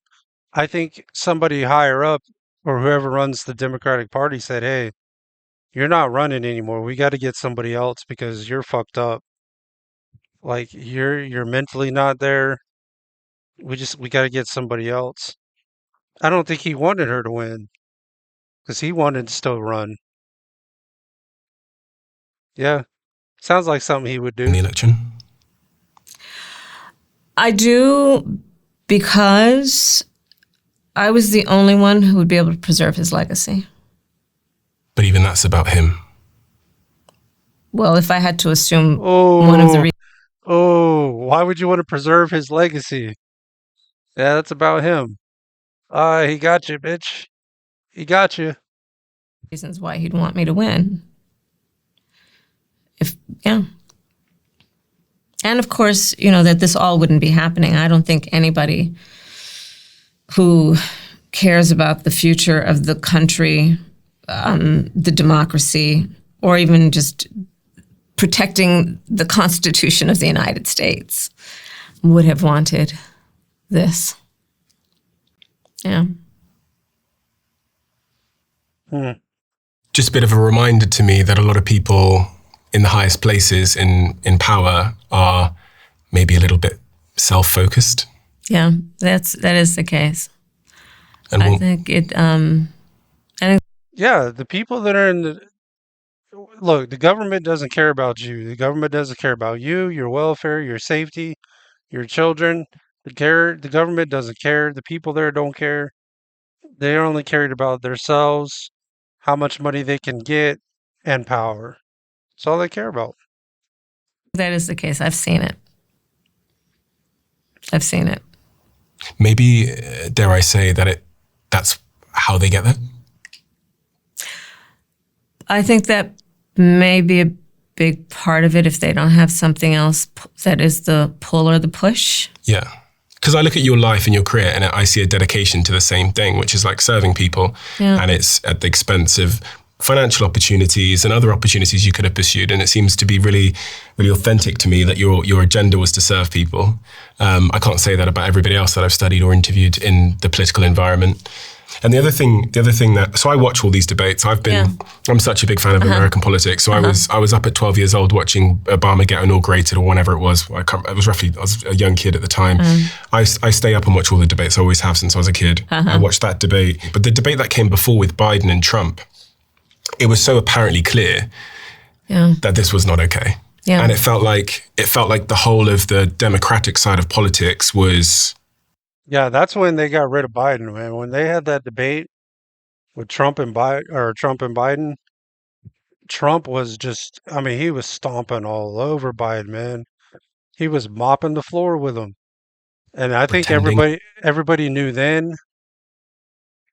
I think they tried to drug him up with whatever they were pepping him up with. But even that didn't work, man. Biden was just, the whole world could see he was not there. And I know, and I even said that night after the debate, I was telling, I called my mother. I told her, I said, man, they're gonna put somebody else in the run. I didn't know who it would be at the time, but I said they're gonna have to put somebody else because the whole world just seen. They're like, he's not okay. Something ain't right. Everything was okay. That's kind of my observation from the UK. I was like, why are they all pretending everything's fine? But this was clearly an individual that was very much struggling with articulation, with ideas. Yeah. And in the face of someone like Trump, who, to his credit, is able to pounce on that, to be very quick. And he interestingly enough, because of course I watched that debate very closely for many, many reasons, including I had 4 interviews right after his debate. Okay. To speak on behalf of the president during the debate. And what was interesting in that debate was also... Yeah, but see, she had lied to the American people, though. She knew he was messed up. Everybody knew he was messed up. You know, if she was honest, she should have just came out and been like, hey, something's wrong with him, you know? Make me the president. You know, that's what she should have done. At least been honest. But I mean, they hid it for 4 years. I mean, and she was part of the cover up. I mean, everybody knew, anybody that watched him knew that he was screwed up. There was something wrong. We all knew. So to watch how it's a very rare circumstance that you see Donald Trump actually moderate. It was fascinating. You must have known. You sat there. Well, you were in LA at the time, right? I was in LA at the Fairmont Hotel. Watching. And what was going on? Taking vigorous notes. I had ordered, like they had a little crudité plate, and I was like, no, this is a pizza night. I ordered pizza for everyone. I had my a number of people with me, but I had a tight group of people with me in the room. He called me from debate camp. Mm-hmm. The president did, Biden did, and I could tell something was a little off. And I was concerned. No, she knew something was off well before that debate. They knew for that whole 4 years something was off. She didn't just find out right before that debate. That debate is when the whole world finally seen it. You know, they were like, yeah, something's really screwed up. So yeah, I mean, they were covering it up, man. Everybody knows About, I don't think he wanted to debate, is my point. He didn't want that debate. And, you know, it's like any competition you go in, whether it's you're bidding for something, if it's sports. Of course he didn't want the debate. He knew he was fixing to get, he knew he wasn't right himself. I mean, Biden knew he wasn't right. He could have at least told the American people, you know, I would have, if I was in his position, I would have been honest. I'd have got on TV and just been like, look, guys, um, you know, there's something wrong with me. I'm screwed up, but I'm doing my best. Just be honest with the people, man. People don't like when people are lying to them and trying to cover up. People don't like that. You got to want it, right? If you don't want to be in the competition, it will absolutely have an impact on your performance. And I'm pretty sure he did not want to debate. How'd you know? What were the signs? Well, we had conversations about it. I think he got talked into it. And in any event, so I'm watching the debate with my tight team. I wanted it to be a small team so I could just be candid as it's happening, because I know I have 4 interviews right after. And, you know, in every debate, I don't care who you are, there will be a statistic wrong, or, you know, you name this country, but it was that country. That always happens. There's no such thing as a perfect debate. So there will be something to clean up. Yeah. And I expected that. And then, you know, we saw what we all saw. It was a car crash. It was a historic car crash. I actually can't think of a... Yeah, it was a car crash. It was a plane crash. It was a wreck, dude. I mean, he just got destroyed. A little bit of a historian of these debates, because I think they're fascinating sort of experiments and demonstrations of human psychology, and how these zingers emerge, and the binders full of women thing, and you know, the Obama's whole thing about the Romney and Obama in that debate, where they talked about the military was no longer horses and bayonets. I just think it's so interesting, because it's funny how a sentence or a phrase can sway the general public in such a profound way. And stick. Yeah. And then, as a marketer, I spent 10 years in marketing. I think about this a lot, how like that horses and bayonets, the fact that I can remember that, but I can't really remember anything else. Right. That's interesting. You know, the power of the word. So that, in my view... And the delivery, right? So it's the words combined with the delivery and the timing. Yeah. And this is what you learn, right? That all has to coincide. So what was your strategy going into that debate with Trump? Because you had those same moments where the cats and the dogs and all that unbelievable stuff. And also at home I was thinking, oh, she's trying to trigger him and it's working. Yeah, because he's so predictable that way. What were those things for you? Well, the first thing is that we had empty pads on our podium. And in the debate camp, and then therefore when I walked on stage after I shook his hand and went back to my podium, I wrote a smiley face. And because I just decided I was going to have fun. Because one of the things about these kinds of debates in particular is the person who's having fun wins. That's so true. Okay, well, apparently she wasn't having fun, because she didn't win. I mean, if we're using her logic. So she says she was having fun, but apparently she wasn't, because she didn't win. It back the other day, and you're smiling, and you look like you're enjoying it, and he looks frustrated. Yeah. So that was intentional, if you look like you're having fun. Well, have fun, but though not just look, because I think it's very difficult to look like you're having fun if you're not, right? Yeah. Okay. So you've got to find, this is true for life. You got to see the humor in it. Otherwise, it's just going to undo you, especially if you're dealing with heavy stuff. You've got to see the humor in it. And, like when he pulled out the cats and dogs thing, I couldn't even believe it. I couldn't, because here's what happened. So, I'm not gonna lie, y'all. When I watched that debate, and I thought the same thing. I was like, Trump, come on now. Like, I'm with you, bro. But don't bring up eating the cats and dogs, man. That's going a little bit too far, dude. And maybe it's true. I don't know, but I don't think it was. I didn't know that this was being said, right? Let's give context for anyone that doesn't know. Okay, yes, Yeah. right. Well, so from what I understand, it's faint in my memory, but there was this like crazy rumor that I think it was illegal immigrants were eating cats and dogs. That Haitian immigrants, regardless of their legal status, in Ohio, were eating their pets, cats and dogs. Yeah. So That could be true, though. I don't know. I thought it was kind of crazy, though, man. When I heard Trump say that, I was like, even if it's true, it don't sound good. I wouldn't have brought that up. I hadn't even heard about it because I'm in debate camp, right?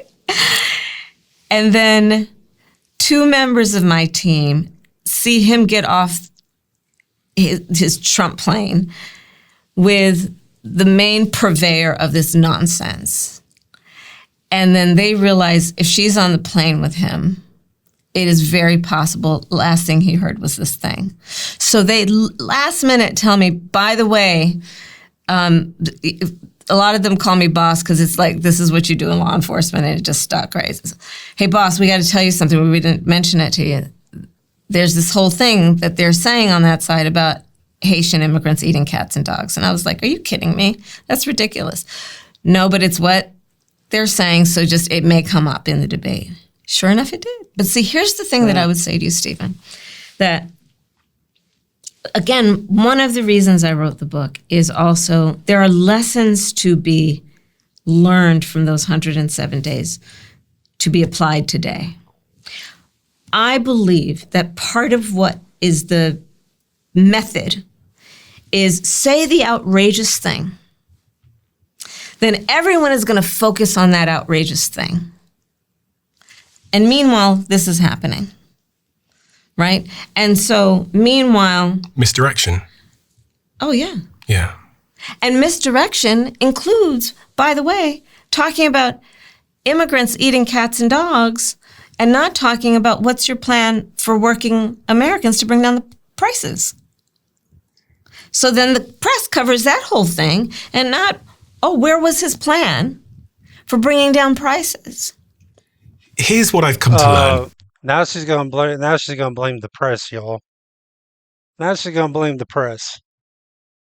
Why is she putting the blame on everybody else but herself? She's blaming Biden, now she's blaming the press. I mean, sure, they may have had a part in it, but she had a part in it too, man. She did some things that screwed her presidential chances. Don't be putting the blame on everybody else. In the last sort of 10 years working in marketing, is I have this particular chapter in my last book where I say useless absurdity will define you more as a brand than useful practicality. And what I mean by this... Right, that's beautifully said. ...is this is the analogy I give. I went to this gym in Canary Wharf and I walk in and it's got this 100-foot climbing wall. It's a massive gym, incredible. I come home, I tell my girlfriend, I go, babe, there's this incredible gym. And then the next sentence out of my mouth is the most absurd thing because I know that will be the most impactful. So I say, they've even got a 100-foot climbing wall. Because if I say that, it implicitly tells my girlfriend this gym is big. And even in my last company, the thing that the press focused on in my office wasn't our work, our case studies, the clients we had. It was that we had this massive blue slide that went into a ball pool. So whenever the press came, they said, can you go stand by the blue slide? It was all about this blue slide. Right. The most absurd thing garners all the attention. And I actually think that's really good. Trump's strategy is he leads with... That's exactly right. He's a master labeler, Sleepy Joe. He can't... is very gifted. Yeah. I love some of the nicknames. He's got nicknames for everybody. Sleepy Joe, Adam Shift. It was Shifty Shift. What was the other ones? Damn, he had some other. Little Marco from Marco Rubio. And damn, he had a bunch of them, man. I can't remember all of them. But yeah, he was good at that, man. He'd give labels to everybody, boy. Don't discount the guy in terms of that. How do you beat someone playing that game? You have to be relentless on focusing on what's actually happening. Does that work? And it means also deconstructing so that. No, apparently it don't work because they didn't win. I mean, one of the things, for example, that I've been talking about recently is there's a word that applies so well to him in this era, which is a phrase, gaslighting, right? So there's a whole lot of gaslighting happening, which. Okay, this is hypocritical for her and her side to be talking about gaslighting. They're like the founders of gaslighting.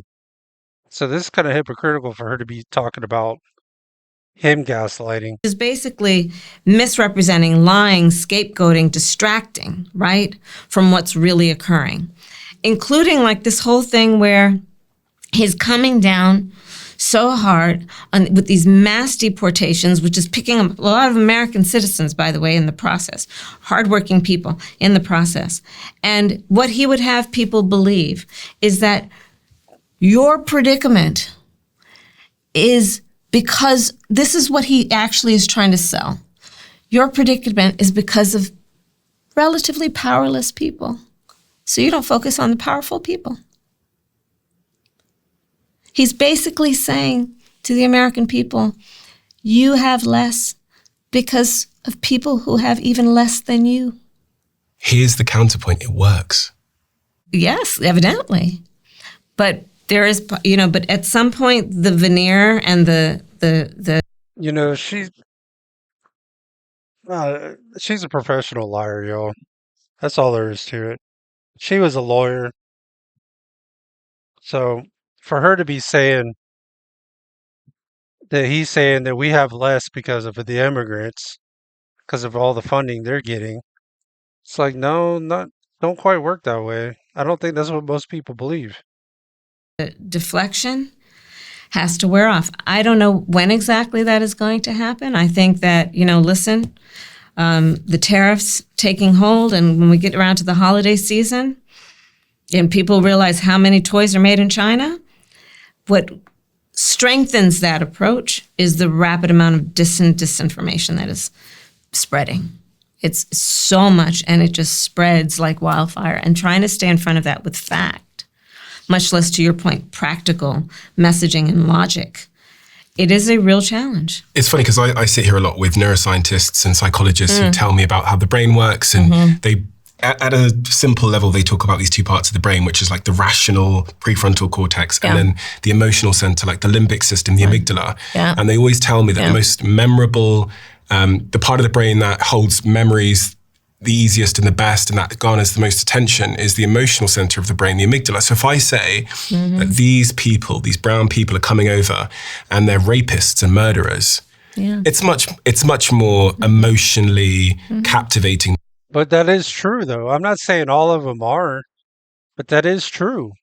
A lot of them that come over are murderers. And like, I know somebody here that probably a few years back lost their son because they were hit by a drunk driver. It was an illegal alien, Mexican, that was here illegally. He was drunk and hit their son head on, and was killed in a car crash.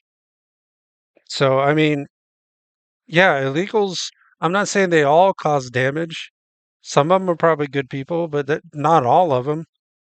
I don't think we can we can't categorize them into one side or the other. Like they're either all bad or they're all good. It's like a mixture. Some are good, some are bad. We can't really say they're all good and they're all bad. And you telling me about like statistics on how America recovered faster than any so-called wealthy country economically from the pandemic. Yeah, I'll forget that within 10 seconds of you just saying it. But the rapists and murderers thing, I know. Like my objective sense goes that, well, no, come on, this is not the problem. But there's part of me that remembers that. And that's even as someone who I think is relatively informed on the reality of the situation. I remember I think it was Dr. Tali Sharrett, she's a neuroscientist. So she understands that vaccines don't give kids autism. Yeah. But she recalls this time in the election And many years ago. circumcision doesn't either. Yeah. That's right. She recalls, I think it was Ben Carlson or someone talking about the science, and then the camera pans to Trump, and Trump is saying, recounting a story where a child who was this big, 3-year-old, beautiful child, and they came up to her with a needle this big, and they gave her the vaccine, and she got autism. Now, science on one hand, an emotional story on the other. I know. Well, first of all, if it really was a needle that big, I don't see that happening.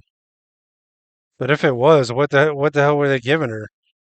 Because it damn sure wasn't a COVID vaccine. If they giving her a needle that big, yeah, she probably would end up with autism. Tally, I think, said to me at the time, she goes, even though I know it's not true, there was part of me that was a little bit scared. I know. So my question here is, how does the Democratic Party win in such a war when you're being fought with emotion and fear? How do you win with logic and rationality? Like how? I'll Wait answer a your minute. question. No, that's not true. I think both sides use fear, but I find that the left side tends to use fear a lot more. Like they try to scare people into believing things. I think they scared a lot of people into staying in their houses during COVID. They scared a lot of people into getting vaccines. That probably really didn't need them, and they forget the fact that they lied to all of us about COVID, y'all. They said the vaccines would keep you from getting COVID. That was bullshit. Because I got COVID not once. I've gotten it 4 times. I was stupid enough to get the vaccine, the original Johnson & Johnson vaccine. I got that one time after I caught COVID originally. But since then, when they did the boosters and all that bullshit, I said no. Because not only did I get it once, then when I got the vaccine, I got it 3 more times after that. So I told them, I was like, no, I ain't doing no boosters. They lied to everybody. They said, oh, you get the vaccine, you won't catch COVID. Well, that was a lie. Question directly, but I want to just add to the question that I think part of the question has to be, what is the responsible of media? What is the role of corporate-owned media? God bless independent media. Because a lot of it is also about what set of information are people working with. You know, for example, I've talked to a number of people who voted for me, saying to them, who are having debates, disagreement, ending relationships with people who voted for him.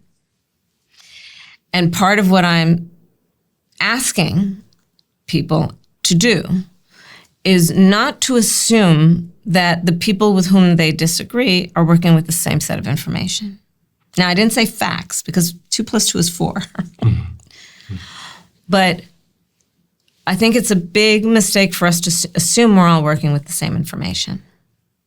And then when you compound that with, intentional efforts to misinform and disinform and target it. I was a member of the Senate Intelligence Committee when we investigated Russia's interference in the 2016 election. Bullshit. We Bullshit. They didn't interfere in the 2016 election. We had a whole Robert Mueller thing on that, and they even concluded that they didn't. So yeah, don't be bringing that up all of a sudden. classified our findings. We made them public. It included the fact And if it was true, they would have nailed his ass for it, because they were trying to nail him for that, and they couldn't. that this adversarial nation included in what they targeted Black voters, with the assumption that there are certain people and demographically certain groups who are more susceptible to an argument about why they should distrust their government because they have a lived experience that tells them that. And so I would say flippantly, so now all of a sudden the issue of race in America is a national security issue, so everybody needs to deal with it. We know that certain demographics are targeted with mis and disinformation, be they what we've seen around targeting young voters or other groups based on race or gender. So when we talk about the role of the Democratic Party, there is a very big role to play, and there is a role for us to require social media companies to play, media companies to play, and so on, because information is coming from all of these places, and the challenge is as big as are we all working with facts? We have a team at my company, Flight Story, called... Like they would know anything about facts, right? Really? Hold on, let's get through that advertisement he's got going on there. The big podcasters in the world like Joe Rogan, etc., and Alex Cooper, I know whose show you went on as part of your campaign. The media landscape is changing before our eyes. Rapidly. You're sat in a set now. You're the Madam Vice President. You're sat in... Dude, the future is going to be podcasts. Media is done. Like Fox, CNN, CBS, NBC, they're done, man. Everybody watch podcasts now. Podcasts are going to kill regular TV news, I believe. Effectively my kitchen. Yeah. My old kitchen where they started, And that's crazy. 20 years ago, the thought that you'd come to my kitchen is such a crazy thing. But it's in part now because of the democratization of these platforms, and creating the content is much cheaper. And we have distribution now across these big platforms. Many would say that it changed the course of the election, podcasting. Not just the podcast you did or didn't go on, but just the conversations that take place on these podcasts. That's part of why Trump won, y'all. Because Trump went on a bunch of podcasts. Like, the Democrats have never went on any podcasts. Now, all of a sudden, they are. Look, now they're on podcasts. They're on his podcast. But before, they wasn't. But when Trump went on Joe Rogan, bunch of these other platforms, yeah, man. I mean, he was smart, man. He knew. He's like, I gotta get on podcasts. Even JD Vance was getting on podcasts. I think he was with Theo Vaughn, a couple other people too. But yeah, you better believe since Trump showed him about the podcast, man, you can be seeing all kinds of politicians on podcasts all of a sudden. And as I have to say, as podcasters, we don't have the same rigor as traditional journalists, who I respect a lot. We don't have the same teams and real-time fact, all those kinds of things. Podcasting, there was lots of conversation around you going on Joe Rogan's show or not going on Joe Rogan's show. What is the truth there for anyone that hasn't yet read the book? Because Trump did 100 million views on Joe Rogan's show, and in 3 hours sat there getting to know Trump, and for better or for worse, you probably walked away from that conversation feeling like you knew who he was. I wanted to do Joe Rogan's show, and there was a lot of games being played. But I wanted to do Joe Rogan's show. I think podcasting is a very powerful medium for people to get information. And to your point, a lot of people, that is a main source of information. And it's important. That's why a lot of people like podcasts, because it used to be traditional news. You'd only get 2-minute segments of somebody. They would train these people what to say. They'd come on for 2 minutes and they'd say whatever the kind of agenda they wanted to push, and off they went. In podcasting, you get 2 hours, sometimes 3 hours. You actually get the bigger picture. You don't get just these 2-minute bite clips. Important for us to support that. Joe says you wanted him to come to you, which is very un-Joe-like in terms of he doesn't really travel. In hindsight, do you wish you'd gone and done the show for 3 hours at his studio? In hindsight, see, yeah, she probably regrets it now. Trump went to his studio, to Joe Rogan's studio. So that's crazy. They didn't do it because she wanted Joe Rogan to come to him or to her. She wouldn't go to his studio. Dang, man. Talk about being stuck up on yourself. No, you come to me. Man, Joe Rogan's the biggest podcast in the world, man. And he did. I think that's what won him the election, Trump. Because he got, like you said, 100 million views. on that podcast, and she should have done it, man. Yeah, if she had a chance to go on Joe Rogan and didn't, that was just stupid. I mean, really, it just would be what were we giving up? I wanted to do his show, and a lot of people advised me not to do his show because they assumed, as it turned out to be correct, that he was supporting Trump and that it would not be a productive. Oh, really? Really? Come on. Oh, because see, that's what I'm talking about. This is this kind of bullshit. She now because she didn't go on his show, and she thinks that she lost because Trump went on to Joe Rogan's show. Now she's saying, "Oh, Joe Rogan supported Trump. That's why we didn't go." Because people were telling me he supported Trump. Piece Dude, if he offered for you to go, you should have went. That was your fault. Don't be putting. See, that's what I'm saying. She's blaming everybody else. for me. But just like when I went on Fox News with Brett Baer, my perspective was they may have their bias, but there are people that listen who are open-minded, and I'm going to go there and give them a chance to get to know me and give me a chance to make my case to them. So that was my perspective on Joe Rogan, just like it was my perspective on Fox. There was a lot of games being played around the scheduling, and it didn't happen. And you know, I don't have anything against, certainly not against the people who turn on to Joe Rogan, and would love to be able to talk with them in a direct manner, as I wanted to during the campaign. Do you, in hindsight, wish you'd just put your foot down and said, "I'm going to go do it"? I don't know if it would have made a difference. It probably would have. But yeah, no, I wanted to do it. So let me just say that, right? So I wanted to do it, and it would have been great to do, and I think it would have been helpful to do.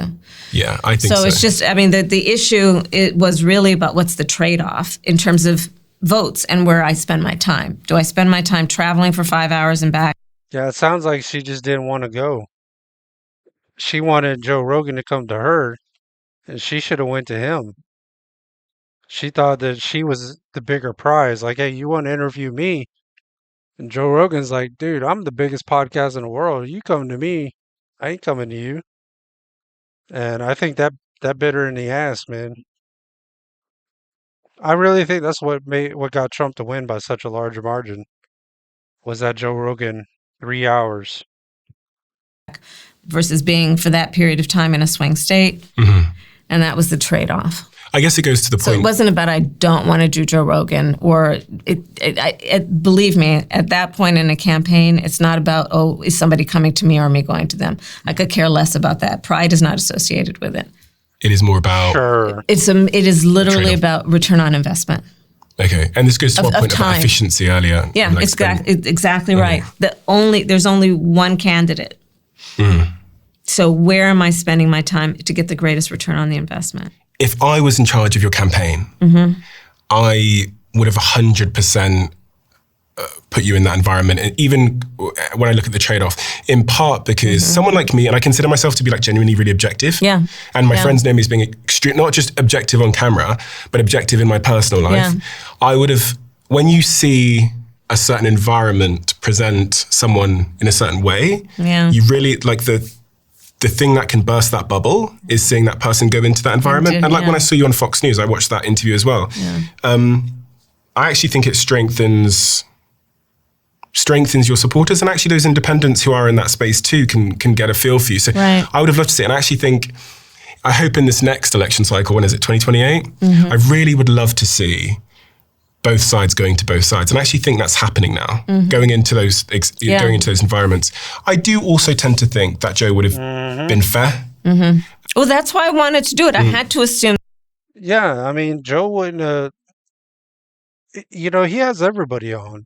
He has comedians, he has, people from the left, people from the right. He has everybody on there. Comedians, celebrities, he's not biased. He has everybody on there. And now I know why she didn't go, because I remember on Trump's podcast he said something about Kamala and it just didn't work out. Now we know why. Because she had to have known. She just didn't want to go. I mean, that was a dumb missed opportunity. Anybody in their right mind would have been like, yeah, absolutely. That was possible. Mm. And either way, he's very popular. I would have loved to watch that interaction. I regret that we didn't do it. I definitely regret that we didn't do it. And listen, I have been doing my work long enough that for me, I've never had the luxury of saying, I don't want to go into uncomfortable situations. You would need to have a different profession. PR people can sometimes fuck things up for other people, I think. I think in the new world, there's this new requirement to be more like a glass box and less like a black box. I think in 20 years ago, the whole strategy of businesses and brands and CEOs, executives, was to basically be black boxes where the PR team paints the perception on the outside. And in this digital world where it's like the media and platforms are distributed and all of my employees here have cameras on them at all times. The defense is like transparency, because I'm not going to let you craft my narrative. You're going to see it. That's why I wrote the book. Exactly. History is going to write about those 107 days, and I'm not going to let that piece of American history be written without my voice being present. Are you going to run again? Because I look at the polls. Oh, no. I looked at the polls and you're leading for the Democratic side. And there isn't really a clear Democratic candidate. I interviewed Gavin Newsom as well. All right, guys. Moment of truth. Is she going to run? Is she going to run, guys? I hope. I don't think she should. I think her political career is over, especially being president. Maybe she could get back in as a governor or senator or something like that, but president, I think it's over. She'll always be tied to Biden. Oh, but when I look at the polls, you're still leading. Yeah. You don't know.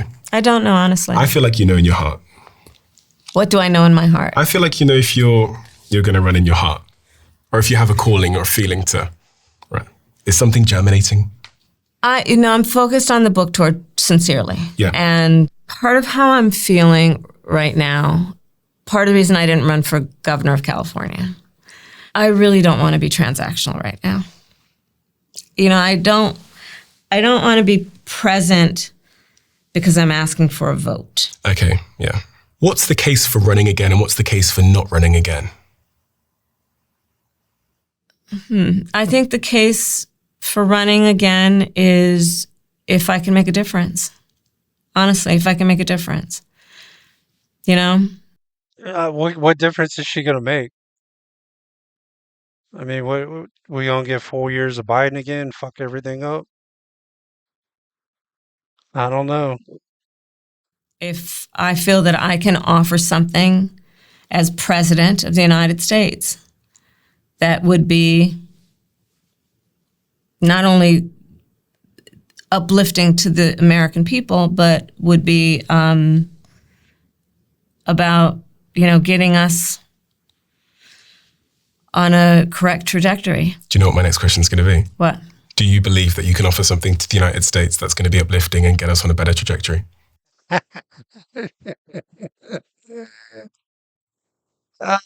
Great. I love how he said that with a smile. Do you think you can offer anything that's going to be uplifting? And then smiles at her. Oh, that's great. I mean, that's why I ran the last time. So 28 is a far. It's practically tomorrow, but it's not. And we'll have to see what happens over the course of these next few months, several months. Is there a case against running again? What would that be? It's difficult to run for president. It takes a toll on your family. It takes a real toll on your family. Anyone running for president should really take very seriously the decision, because it is not for the faint of heart. Yeah, it's politics, man. Everybody's going to be coming after you. They're going to be hitting you. They're going to be scrutinizing your family, your kids. They're going to be looking for anything and everything they can. So yeah, but that goes for fame in general, though. Whether you're president, celebrity, maybe you're a well-known streamer like Emaru or anybody like that, or Asmongold. If you're famous, man, bad people come with the territory, man, and people following you and wanting to get pictures. So, fame, if you want fame and money, man, it comes with a downside too. So you got to be willing to take that as well. You have to be able to take a punch and throw a punch, but you got to be able to take a punch. A lot of punches. Yeah. There's something that comes with success, whether you're running for president of the United States, build a successful business, have a public profile, which is among the difficult aspects of it. And there are so many positive aspects, but among the difficult aspects is putting yourself out there in a way that you invariably will be in a position, hopefully not with a lot of people, but where you will be misunderstood. That's an awful feeling. Yeah, it is, yeah. Oh, it's an awful feeling to be misunderstood. In this environment in particular, invariably you will put yourself in a position where some people will hate you. It's awful. They don't know you, but they'll hate you. That's why I say we ought to go to like a one-party system. I don't think the two-party system really works. I think the two-party system, it, I think they do that on purpose to cause a divide. I think if we were all just under one party, it wasn't a two-party system, that would make things better in general. Look, I'm not all for I'm not really with the left side per se. I'm kind of on the right, but there's crazy people on both sides. I understand that. There's crazies on both sides. But I think they do the two political party system on purpose because they know it keeps people divided. It's almost like war, man. It's like pick your battle side, pick your line, man. Pick your side. Let's fight. You know what I mean? And so to do anything that is about distinguishing yourself by virtue of the thing you can offer or a differentiation from yourself and others of, in a similar category, it exposes you to a lot. And so you have to know why you're doing it. And I believe that you have to do it for something that is bigger than yourself. Not about your own power, not about your ego, not about your entitlement. It has to be because to endure this, not just the process of getting into the job, but the job itself. See, I think that's another reason why a lot of people like Trump, though, because obviously he's doing it. He's not doing it for himself. He don't need the money. He's got billions of dollars. He don't need the money. He could just chill on a golf course for the rest of his life if he wanted to. I mean, why would, if you had billions of dollars, why would you subject yourself to being impeached twice, having to get lawyers for the Rocha hoax, having to pay money out of your own pocket for lawyers because they keep coming after you for bullshit like taxes, then to have bullets shot at you? Why would you do that? He obviously ain't doing it for himself. You know what I mean? I think that's why a lot of people like him. You got to be clear about why you're there. On that night when the results come in and you realize that the election hasn't gone your way and that Trump is going to be elected, what would I have seen if I was a fly on the wall in the room? I was in a state of shock. Really? Mm-hmm. Did you think the day before that you were going to win the election? I did. Yeah. And so when did the proverbial penny drop? When I got a call from my campaign manager that it looks like we need 200,000 more votes that we can't find. Meaning it's just the map. Yeah. 200,000 more votes they couldn't steal. That's more like it. Like they did with Biden's election.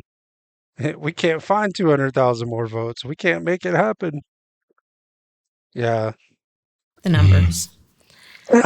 And the thing I kept saying over and over again, I was in a state of shock. I was so inarticulate, but maybe very articulate. What I kept saying over and over again is, my God, my God, my God. Really? Over and over. I couldn't stop.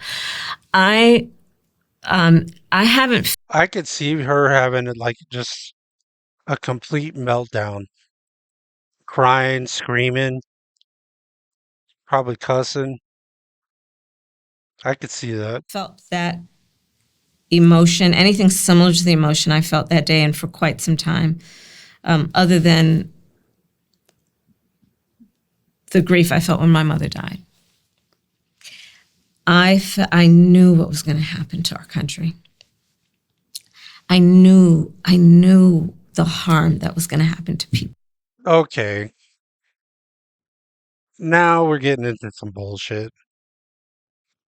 The, she wasn't crying because she knew the harm that was going to happen to the country, and she's making it sound that way. No, she was crying and disappointed because she fucking lost. Now she's trying to make it about, oh, I knew what was going to happen to the country. Make it sound like she cares about us, really. And I knew it. I knew what was going to happen. You know, it's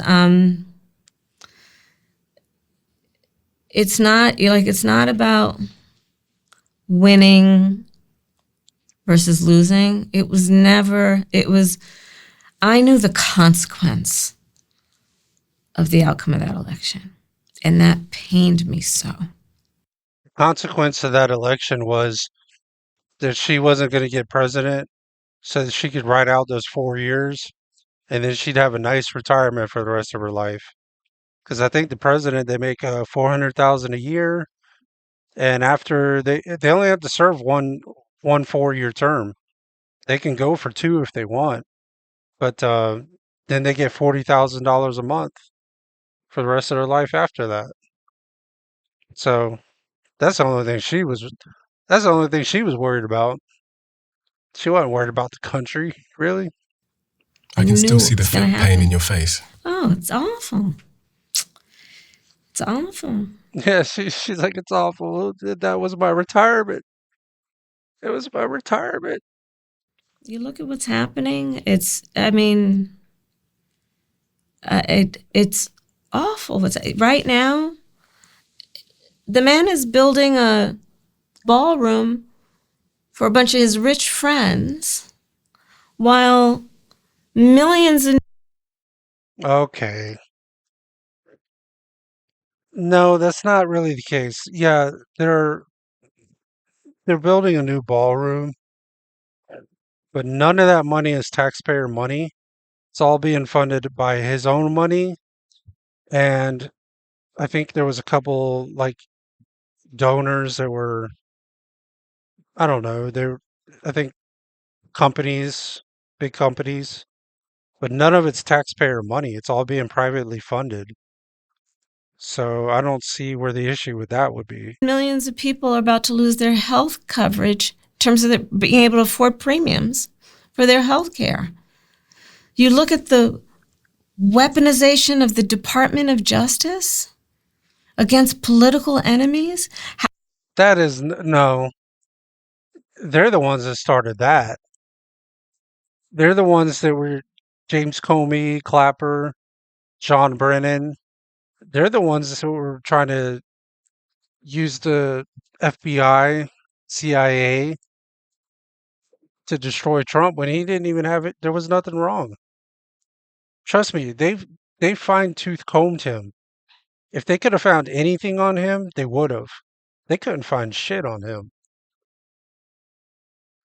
So now the fact that he's in, see, that's why I think that's why they tried to kill him, because they knew if he got in the second time that he was coming back for blood. I mean, did you really think they were going to keep trying to go after him and nailing him? That if he got in there, he was just going to sit there and let all that shit slide? Hell no. I'd do the same thing if I was in there.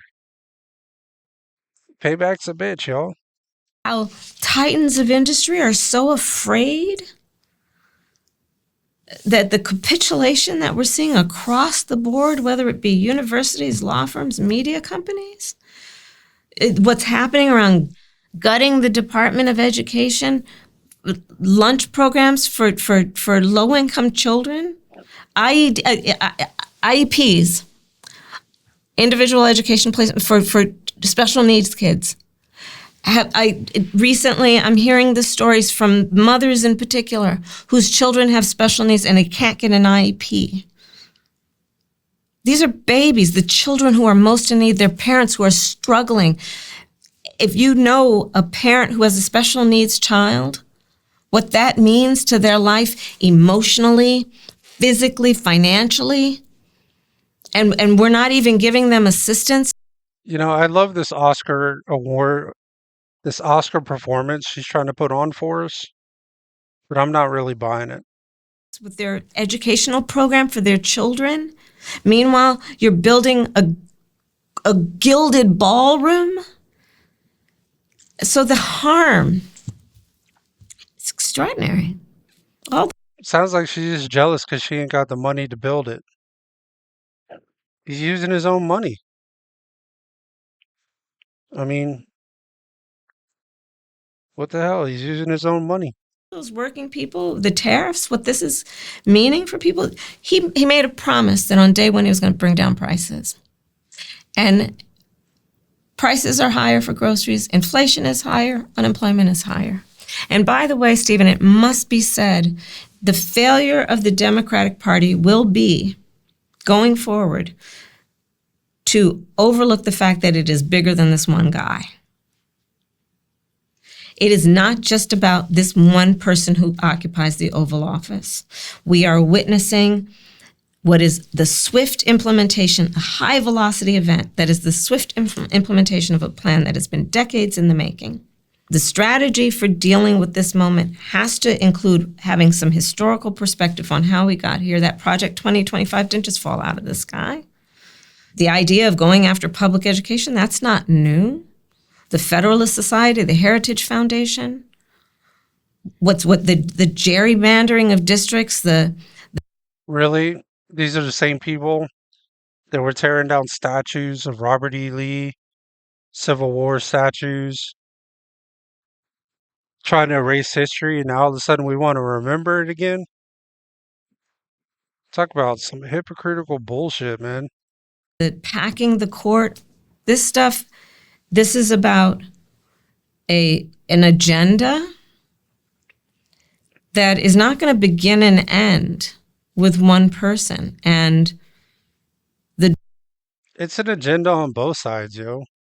Both sides have an agenda. They've always had an agenda. They will always have an agenda. This is nothing new. This ain't no new revelation. destruction is profound. There are, however, a small group of people who have access to the power and are close to the power who are doing quite well. The rest, you look what's going to happen in terms of working people. Does again, as an objective observer, the Democratic Party needs to take responsibility for, because the US operates as this sort of two-party system, Right. where it's kind of like this person versus this person, left versus right. Right. The left lost. They played it wrong. From the Democrats' perspective, they're paying the price of losing the game. There you go. Tell her. You fucking lost. You didn't play your cards right. Trump played his cards right. Maybe had she went on Joe Rogan, it could have turned out differently. But I can guarantee you that it wasn't that she didn't want to go. She didn't want to go on his show. And if she did, she said, well, if I'm going to go on this show, Joe Rogan's coming to me. I'm not going to him. I guarantee you that's exactly how that got. Yep, sorry about that, guys. I don't know why it cut out, but it did. Just crapped out on me. All right, let's go to that. Let's bring that up, and bring that up. There we go.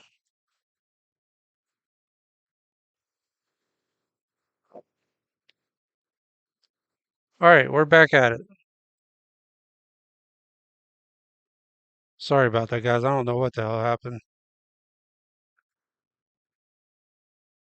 Mhm.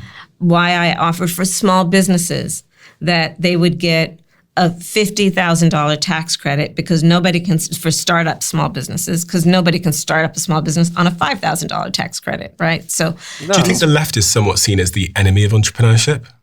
I think If there, they're- I think there is that perception. I don't know if that is the case in reality, but I think we have some work to do Yeah, because to fix. I mean, I talk about in the book, for example, I think it was a mistake to not invite Elon Musk when we had, and I'm no fan of his, but I admire his work as an innovator, and as you know, what he has done in terms of American manufacturing of electric vehicles.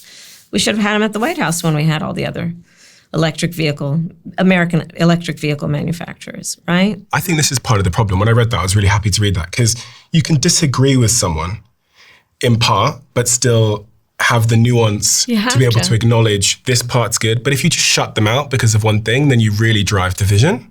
I mean, this gets back to my earlier point about what's the motivation for the decisions that a leader makes. Yeah. And the motivation has to be what is for the greater good. And have the ability to put aside, those things that may fall in the context of being more personal. But I think we have to do a better job of also focusing on being a bit more bold. For example, I think we should reduce voting age to 16. What? I'll tell you why. What in the world? So now they want to reduce it to 16 so they could try to persuade. You know why? Because they could persuade more people in school, that group. That's why. So, Gen Z, they're age about 13 through 27. They've only known the climate crisis. They missed substantial parts of their education because of the pandemic. If they're in high school or college, especially in college, it is very likely that whatever they've chosen as their major for study may not result in an affordable wage. They've coined the term climate anxiety to describe fear of not only being able to buy a home, but that fear will be wiped out by extreme weather, but fear of having children. It is expected that Gen Z will have 10 to 12 jobs in their lifetime. They are a larger number than boomers. They're a specific generation of people who are going to impact our nation and the world. And I think we must invest in them, but I think that they are rightly impatient with a lot of what is the tradition of leadership right now. And if they were able to vote, because they know everything that's happening right now is going to impact them more than anybody older than them for the most part, in terms of how these systems work. If they're voting right now, at 16 and up, they're going to be talking about the importance of climate. They're going to be talking about the importance of figuring out how AI. No, what it really is they can influence those people. They can brainwash them in school because they're still in school. That's what it is. AI is going to affect the future of the workforce. They're going to be focused on what are we really doing about affordable housing. And basically in politics, here's the hard truth about this. There are two centers of power that tend to influence how politicians think. Groups that vote the most and people who write the most checks. And I'm going to go every day with the people, and thinking about how do we strengthen people actually going to the polls and voting. Back to my point, in 2024, 1/3 of the electorate didn't vote. Let's focus on why. And are we talking with them? Are we offering them bold solutions? Are we bringing ideas forward that are speaking to their immediate needs? And let's be honest too. A lot of the shit that they claim, the stuff they change every 4 years, really makes no difference. That's why a lot of people don't vote, because the stuff they shuffle around every 4 years don't mean nothing. Are we doing it in an effective way? Back to your point about podcasts and other mediums. If you run again, do you think you'll go into those more right-leaning environments, media environments? Would you go on, I'm not saying Joe's right-wing, but would you go on Joe's show? I would go at Joe's show if I'm not running. I have a lot to say. Do you know when you'll make a decision? Like, what's the time frame for someone? I don't know. I mean, I don't know. I obviously at some point will need to make the decision. I haven't thought about the timeline. Probably in the next year. I mean, November of 28. Primaries would be in June. And since that day when Trump won the election and you were sat there saying, oh God, under your breath, how has the balance of that decision shifted over time? Has the conviction grown from that moment? If I'd asked you in that moment when you were saying, oh God, under your breath, would you have said never again? And today, are you more on the side of potentially? That's a great question. I think, well, I could start with this. I think my family would have said never again. I think that as time has gone by, and people have had a chance, including myself, to kind of sit with it, reflect on it. Writing the book was very cathartic, being away from it in terms of space and time. Right. It has a way of mitigating the pain of what that process was. Just like grief. Yeah. Use the word grief to describe that feeling. So you get to acceptance at some point. And yeah, that's a really good point. Yeah, you're right. That's right. And you get to process it in a way that also is about what's my role to play, and what could I have done differently as a way to help guide future decisions, whatever that be. I've built companies from scratch and backed many more. And there's a blind spot that I keep seeing in early stage founders. They spend very little time thinking about HR. And it's not because they're reckless or they don't care. It's because they're obsessed with building their companies. And I can't fault them for that. At that stage, you're thinking about the product, how to attract new customers, how to grow your team, really how to survive.com.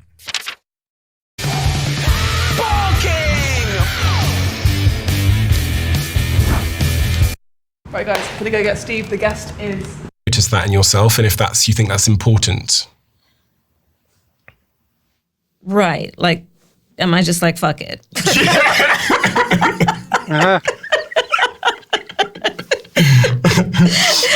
Yeah, exactly. Ask the question with pretense. Yeah, exactly. That's exactly what I mean. Are you just like, fuck it now, it doesn't matter? Because the book had fuck it energy. Yeah, I think there is that energy in the book. But just like here's part of it that I, in writing it and now, this is how I feel about it. In so many ways, I've been in the belly of the beast. And I feel that the consequence of an election for president of the United States impacts billions of people around the world. And yet, the process can be so opaque. And what I also hope to do with the book is just lift up the hood on it so people could see how it runs. And in a way that if it's for a journalist, if it's for a high school student, if it's for someone's grandmother, to confirm or enlighten around what people think it is, in a way that they can see themselves in their own power, you know? Mm-hmm. Yeah. And that does require demystifying it. And I guess part of demystifying is, I'm not going to hold on to, this kind of thing should not be talked about. Do you regret running with only 107 days notice? Do you wish you hadn't ran? No, I don't regret running. I wish we had more time. I truly wish we had more time. I don't regret running. Had you known the outcome, would you have still ran? Probably, because, one of the things that happened, and to this day, men and women, girls and boys come up to me and say there was something about that campaign that excited something in them. I can't tell you the number of people who have come up to me and said, I decided to run for office because you ran. The number of people who have come up to me and said, I decided to go to law school because you inspired me with the number of people who have told me about their young children who, saw something and got excited about it and wanted to be a part of it. I don't regret any of that. I absolutely believe that we turned something on. In fact, I'm going to say this differently because it's not like people didn't have it in them. They had it in them. But there was something that those 107 days did to welcome, to invite, to grow the optimism and, dare I say, the joy that people do carry with them. Right. And what I hope to do with my voice right now is to remind everyone, please don't let your spirit be defeated. We may not have won the election, but our spirit can't be defeated because then they really win. And sometimes the fight takes a while, right?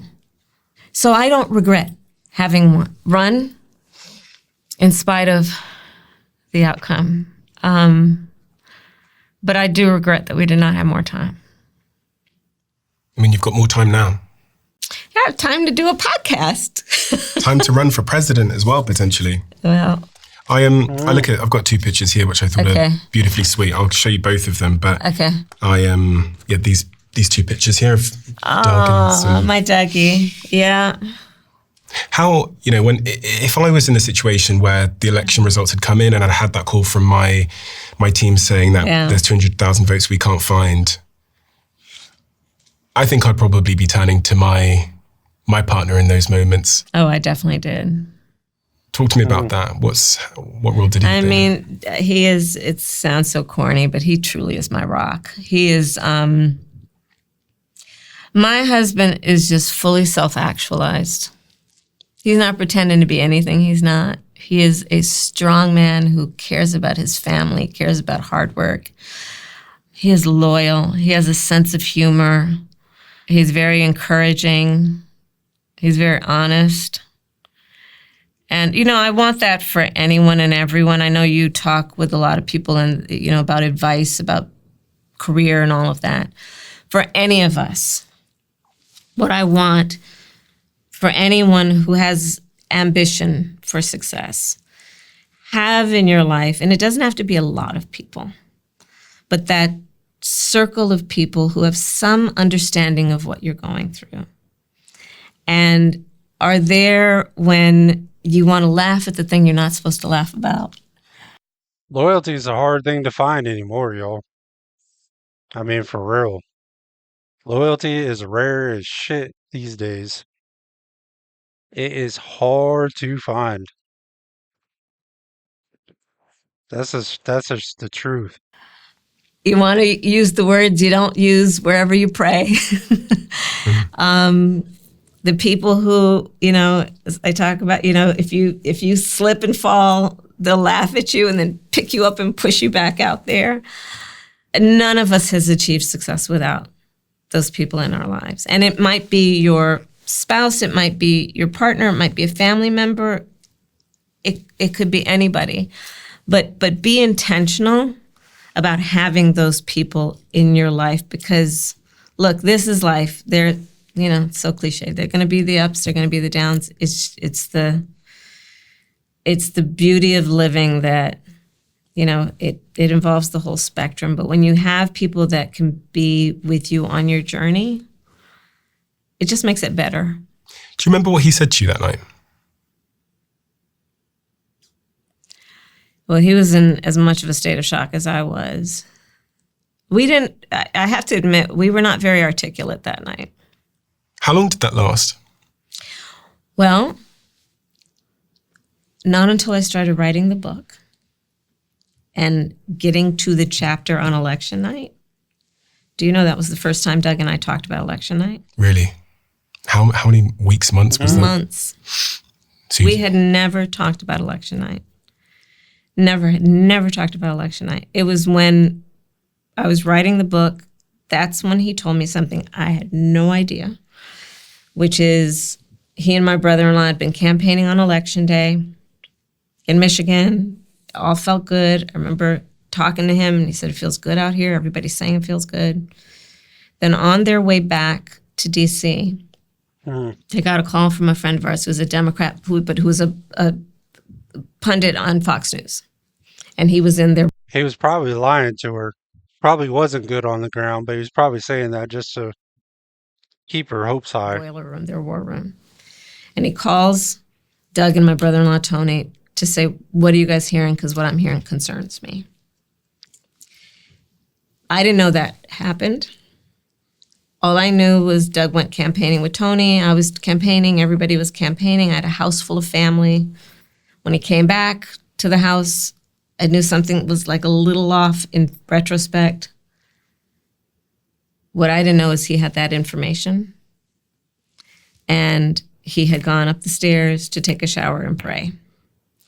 And I didn't know until we talked about that chapter, because we talked about that night. And then I was talking to him about, we always do friends and family dinner. And I said, Doug, remember the tables? And do you remember who was sitting at our table? And he said, I said, remember when I gave the toast? He said, you didn't give the toast. You didn't give a toast. I said, I did. He said, no, you're thinking about one of the other events, because we used to do dinners in that room. No, it was our friends and family dinner. I gave a toast. So I looked for the photographs of that night, and I found one, and there I am standing giving a toast. Doug was so in his head at that point, worried about what he heard from our friend about what Fox News was reporting in their boiler room. He didn't really experience any of that. You know, have you ever had Frozen those? over, yeah. But you've just like, something is so weighing on that you're not experiencing anything, that because that's all you're thinking. But he didn't want to tell me that night. Could you Because tell? he prayed it was going to be different. In hindsight, could you tell that something was off with In him? hindsight, I could tell. And and we never, because we had to function. We had a house full of people. Well, he just didn't want to tell her because he didn't want to kill her hopes. So I can understand that. Family. The next day, because we were going to go to Howard University's campus, my alma mater, to give a victory speech the night of the election. Told everybody to come back the next day. And so then I had to get ready to go and give a speech, which was a concession speech. And actually to the point of, I had to reconcile. I would close every rally by saying, when we fight, we win. And it was not as simplistic as, well, you win some, you lose some. And I was trying to figure out, how do I, especially for all those young people, how do I help them reconcile that? And on the way to giving the speech, I wrote into the speech, well, sometimes the fight takes a while. But when we got to Howard, we were in the, green room, and our family was there. So this is how awful I am. I'm looking, everybody's crying, and I just looked at them and I was like, we are not having a pity party. We are not having a pity party. And I was just on function, and then it was, I had we had a trip planned to Hawaii for vacation from many, many months ago, and there was an emergency happening in the world, and so I couldn't go, and we couldn't go. And we forgot that we actually, because we had paid to rent this house. And my team, being so great, they're like, why don't we see if we can get you to go to that house now? Mm-hmm. And as I reflected on it, it wasn't a vacation. It was like the oxygen mask just dropped and we put it on and went to Hawaii. And some friends of ours met us there. And we were like zombies, for a while. It was a very difficult thing to process. Is that quickly. Depression? Probably. I mean, there is the thing about going,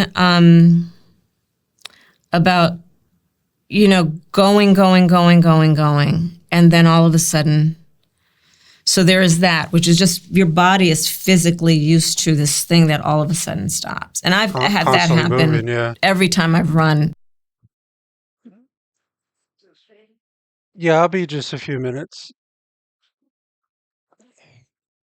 and win, even, right? They call it gold medal depression. Yeah, right, Even when you win the gold medal, people get depressed because you've been functioning the whole time in a very competitive nature, and it's fight or flight, and it's adrenaline, And then it just surging, comes to a surging, stop. surging. And then there is the piece that is about. I mean, it lasted for days, which is almost that, they talk about when people lose a limb, there's the ghost or the phantom. phantom limb, yeah. Right, the phantom limb. And I had a hard time reconciling we can't still do something about it. I knew. It's just like I knew I was going through the stages of grief. I knew. So that's good to be able to put a label on something, but it doesn't mean that you don't otherwise experience it. You weren't helpless at that point yet. I wasn't. I was just like, there's something. There must be something I can do. Do you reflect on? I know your mother passed away when you were in your early 40s. I think she was 70 years old roughly, and she was colon cancer. She was just her birthday was December 7th. She died February 11th. She was just 2 months into being 70. Is her spirit and her presence still with you in these moments? And do you reflect on what she'd be thinking of all of this? Very much, all the time. I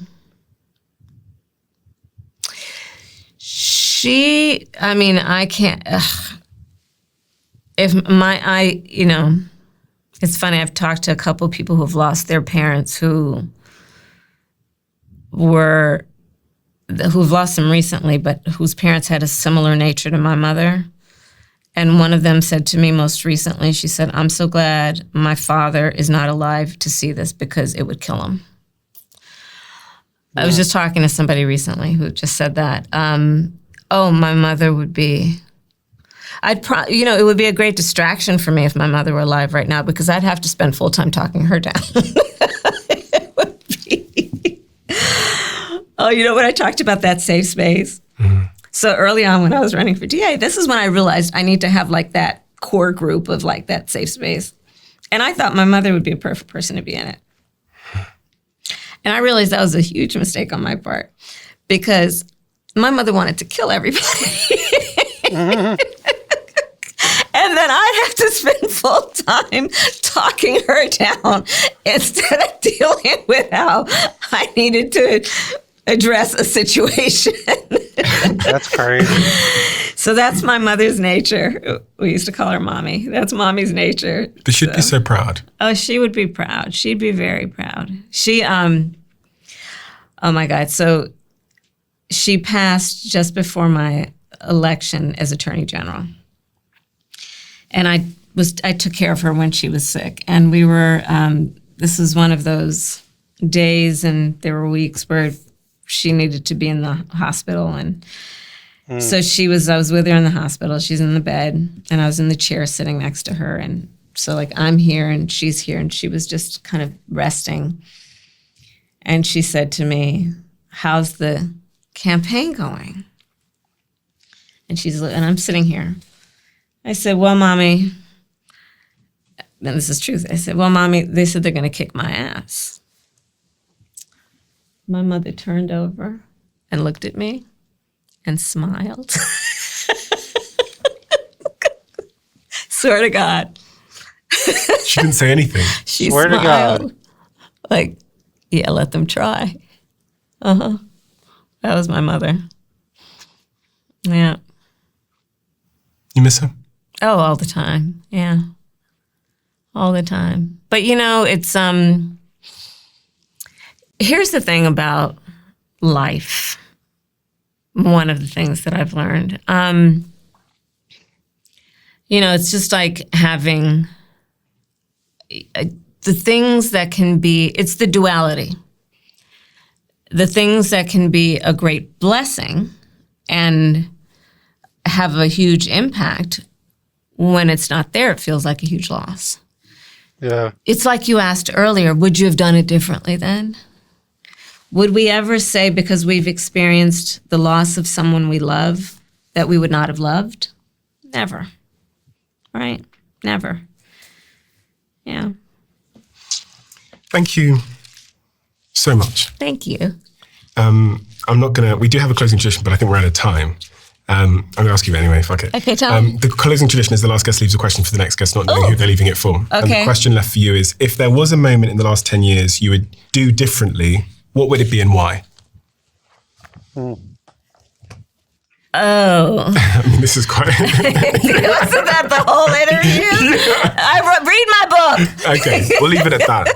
Read the book. 107 Days, Kamala Harris. It's an incredible book because it's so unbelievably honest and it's so unbelievably human, and it lets you see behind a curtain one does not usually get to see behind, which is extremely, extremely rare, but extremely illuminating and valuable. Your career is one that has inspired me tremendously because you've broken down walls, broken through ceilings, and Okay, continue to... that's it, guys.